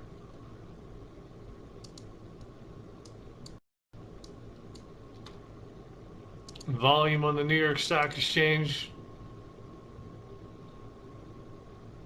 yeah, right around the same as Friday, about 1.2 billion shares, 1.2 billion shares. Futures below 800, 785,000 contracts. So again, nothing to really write home about, but at least it's not like, you know, 400,000 or 500,000, so 785. Developing point of control right now is around 32.5, 39, 32.50, which is basically real, you know, close to the VWAP. Very, very close to the VWAP. So that's where the developing point of control is, meaning that's where the most amount of volume is traded so far. And then we opened at 31, and 32.50 is a developing POC. So that just goes to show you how many times we've traded back and forth through that area. Dow's still up 465. I mean, boy, it sounds good. Sounds really good, you know, but when you look at the index and you go to the Dow Jones Industrial Average, I mean, you look at, you know, JP Morgan, you look at Visa, Walgreens Boots, Travelers, I mean, 26 out of 30 stocks are up. Just Salesforce, Dow Chemical, Home Depot, and Nike are lower. Everything else is higher. But again, it's only 30 stocks, but still, it's going to look good. A 500-point gain will fire some people up. The bottom's in from Friday, you know, futures lifting again. Hard now, another squeeze. S&P is up 50, comp back up 63, NDX up 70, Russell's up 10. 1.9 positive breath, nicey. NASDAQ went back to parity. It's been green, it's been red, it's been green, it's been red. Nicey AD line up 1100, NASDAQ's up only 279. Nicey tick is up 460, cumulative tick up 1400. That's what I mean when I was saying internals are a little bit more bullish, even though they're mixed. Meaning the nicey breath and nicey AD lines are stronger than the NASDAQ is bearish. Right? I mean, if it was 1.9 positive nicey breath and 1.9 negative NASDAQ, then it's kind of like complete polar opposites. but the NASDAQ breadth is just barely negative.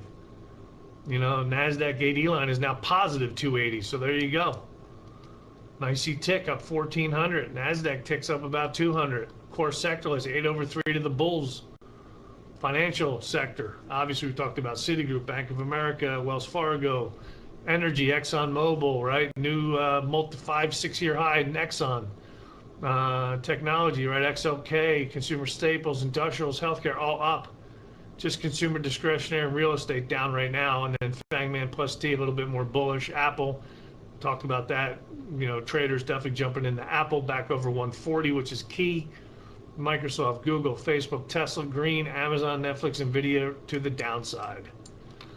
But anyway, bulls are back at it. And we're back to that 50 area now, almost back to new highs of the day. We now have a double top up there at 53.50 or 53.25. We had a poor low Friday. We have a poor high today, but internals seem to be wanting to go higher. So we could be seeing that 39.80. So now they're cranking them.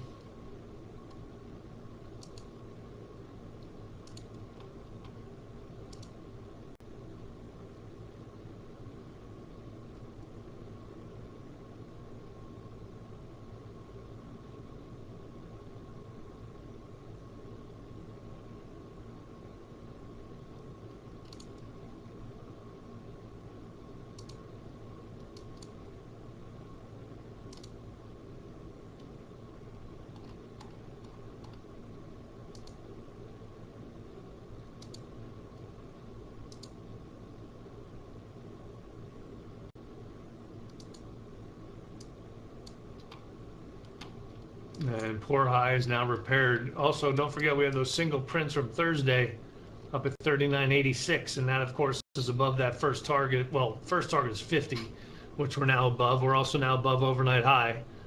If there's going to be a fade, watch it move back below 55.5. If there's going to be a short fade, watch below 55.5 and 39.80 and then 39.86. That's the top of the, or the bottom of the single prints, excuse me, from last Thursday. And 39.86 obviously is here, and that coincides very, very closely with my target of 39.80. So let's just, I'll make this a green rectangle there. So single prints and then 39.80 possible upside targets. And the more time we spend away to the upside, obviously, the higher the probability we do put that new VPOC in below us at 38.30. Tighten them up, tighten them up.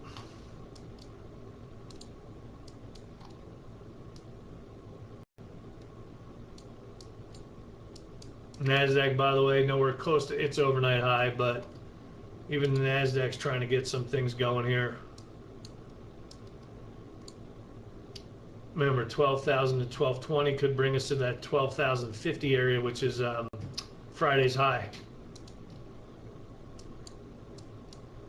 So still pushing. Look at that go.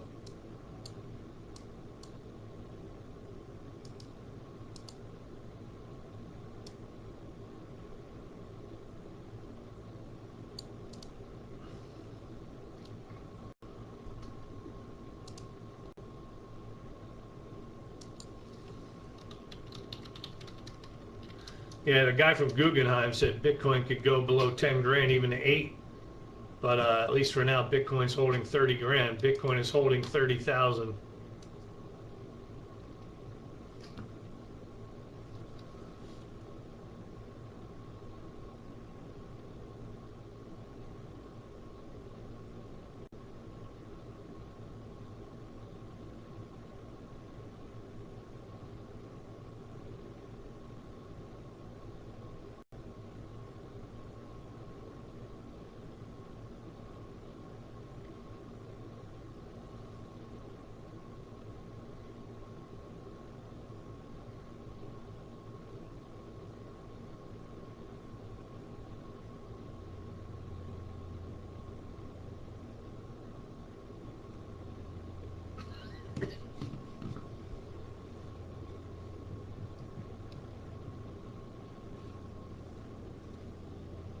Anyway, market is still speculating. You know, the rebound from the 20% pullback in the S&P on Friday still in play. Also could be month-end rebalancing, I guess. But when the financials are lifting like they are, that's really good. Anyway, JP Morgan ripping increased net interest income forecast. Citigroup, Wells, Bank of America, Goldman, Morgan, all up. Energy up as well, obviously. VIX negative. Negative. Ghost Rider pattern is full. VIX back below 29.5, back below 30. And gold. Freaking kidding me. Missed it by a point. Gold went to 51.20. I was looking for a bounce at 50, 18.50 even.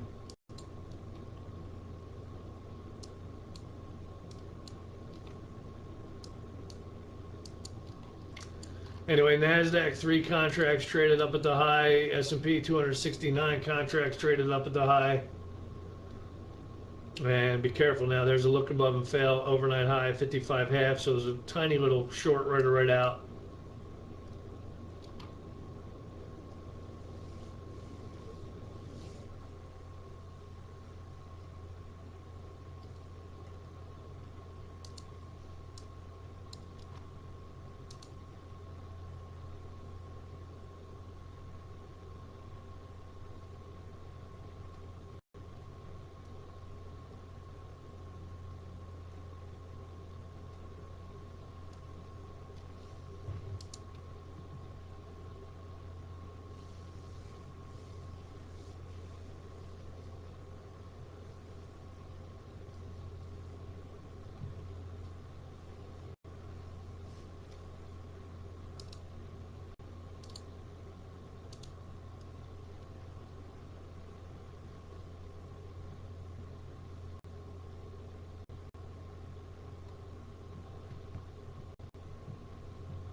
By the way, after Snow comes out with earnings later this week, this is also going to be on my radar to trade.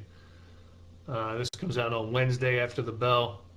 Already made new all-time lows last week or a week before that, excuse me, on that Thursday the 12th. But again, even a stock like Snow, that's going to be an amazing pickup, especially if it gaps lower. And again, I'm not hoping it does. If you have it long, I apologize, but I'm just saying stock like Snow is definitely going to be one that we can hold longer term. Palantir, same thing.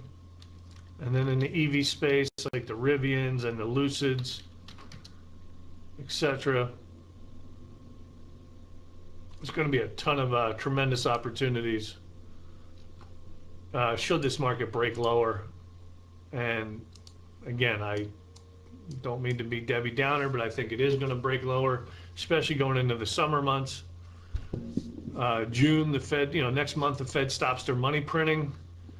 And heaven forbid if something happens between China and Taiwan. Taiwan, yeah, there you go. Anyway, so, and I'm hoping not, right? Hopefully we get a cure for COVID. Hopefully, Jerome Powell and the team go up in their fleet of helicopters and start dumping out barrels of money again. Then maybe the market will go up or back up. I mean, just because it's up today, I don't mean a bounce or two, a couple days. I mean, we have so far half a day on Friday and half a day today as far as a little bit of a rebound bounce. As always, one day does not make a trend, but traders seem content to try to lift the market off of last week Friday's low. Once the S&P hit that 20% drawdown, technically a bear market.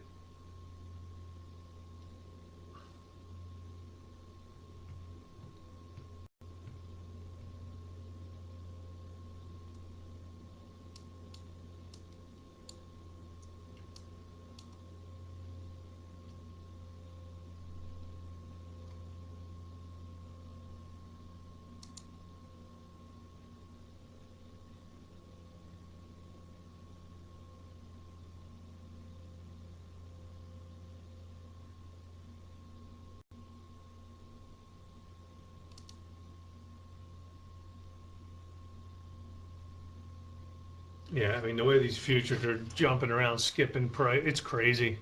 It is absolutely, especially in NASDAQ.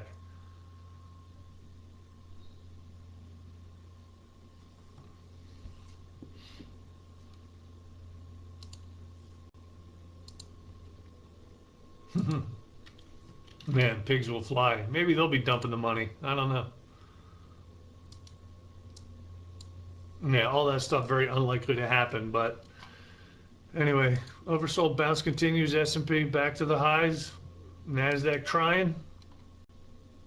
Comp and NDX did go green. NASDAQ AD line lifting. NASDAQ tick lifting. S&P obviously nicey tick, nicey breath. Already been more bullish.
All right, S&P squeezing again, new highs, and NASDAQ now very, very close.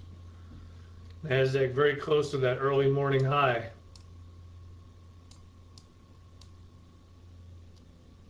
Right around that 975, 976 area. At first 15-minute, I'm sorry, the second 15-minute bar, NASDAQ hit highs of the day. Next 15-minute bar hit lows of the day, bounced off the pivot, 795. I mean, obviously that was clutch. At the time, they kept taking it up, below, but it held.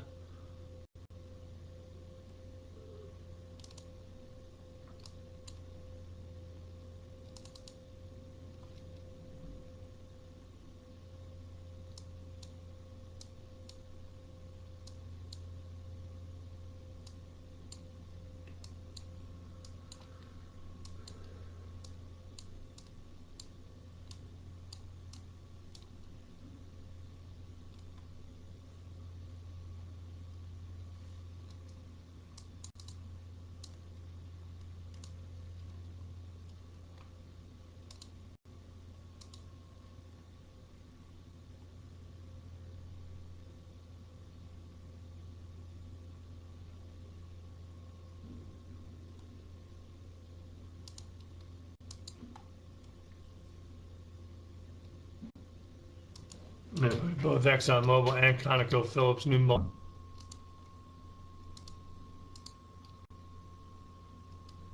Anyway, remember 3980 and up here 3986. That green bar, by the way, that's the single print bottom of the spike from last Thursday. So last Thursday, the 19th.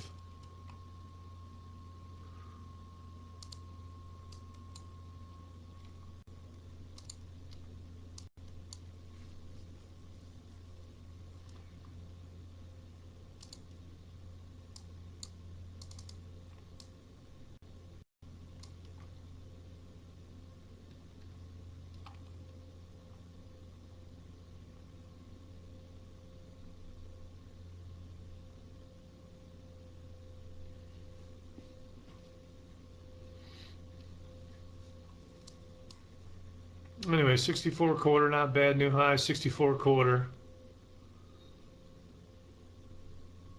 Tighten them up if you're long. Obviously, S&P and NASDAQ pulling back a little bit here. Tapers once again up at the high. Only 21 contracts in the S&P futures. Only 21 contracts traded at 64 quarter.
We do have bonds, by the way, long bond new lows on the 30-year, 10-year also dropping, 10-year yield new highs back to 285. That's not going to be good for large cap tech, but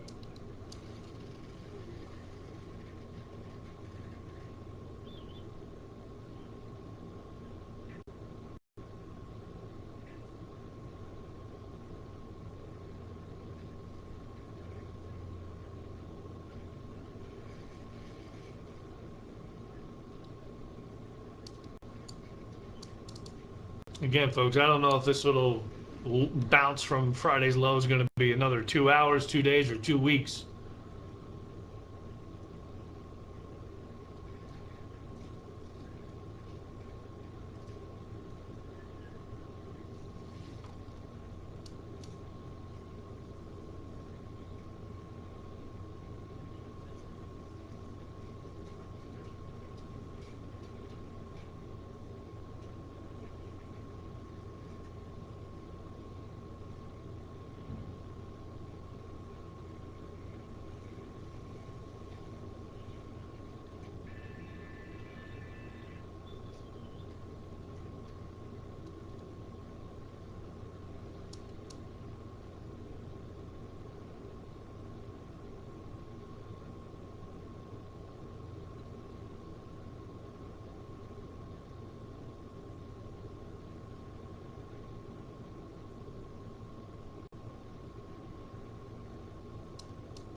625 points, man. It's not bad.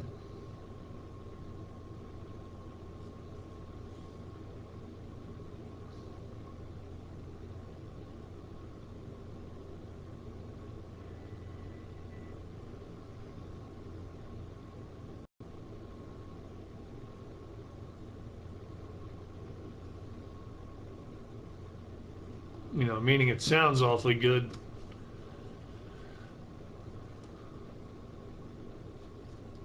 But will it hold?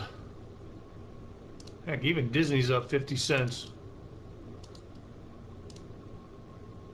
Disney, 80 bucks. Love it. All right. Apple, Costco, all these things lower. Love them. Doesn't mean they're going to get there overnight.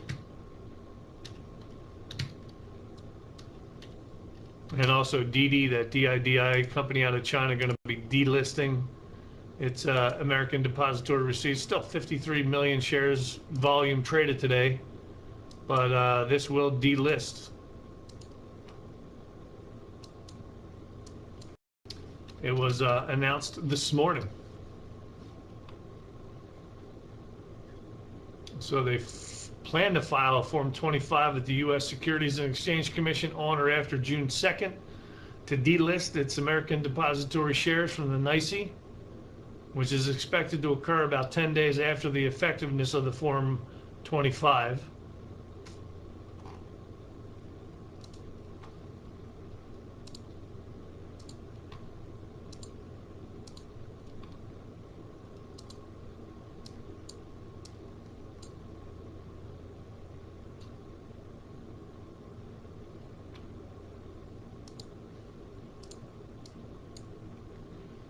Anyway, futures are now kind of taking a break. We are coming into the break soon in just a few minutes. So we could have some balancing going on here, but obviously we're holding, fairly decent gain on the Dow, S&P. The Comp and NDX also now back up over 100 points. They've been bullish, they've been bearish. Even the Russell was negative. Now it's up 17. Russell obviously never got close to my downside target there, but even the Russell's back up today.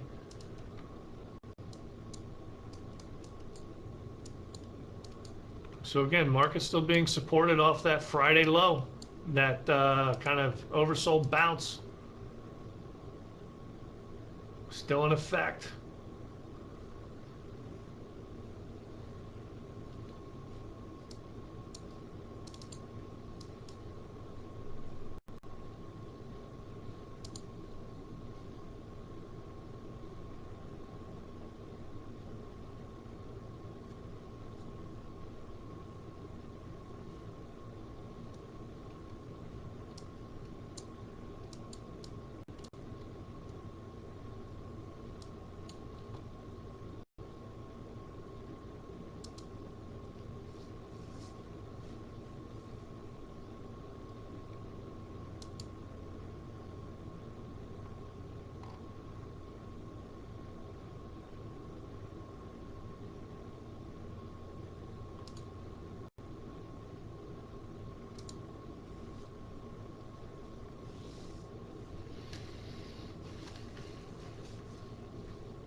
Anyway, folks, we have about a minute to the break. Dow's up 625 points, S&P up 61, Comp up 94, NDX up 100, Russell up 17, 2.4 and 1.08 positive.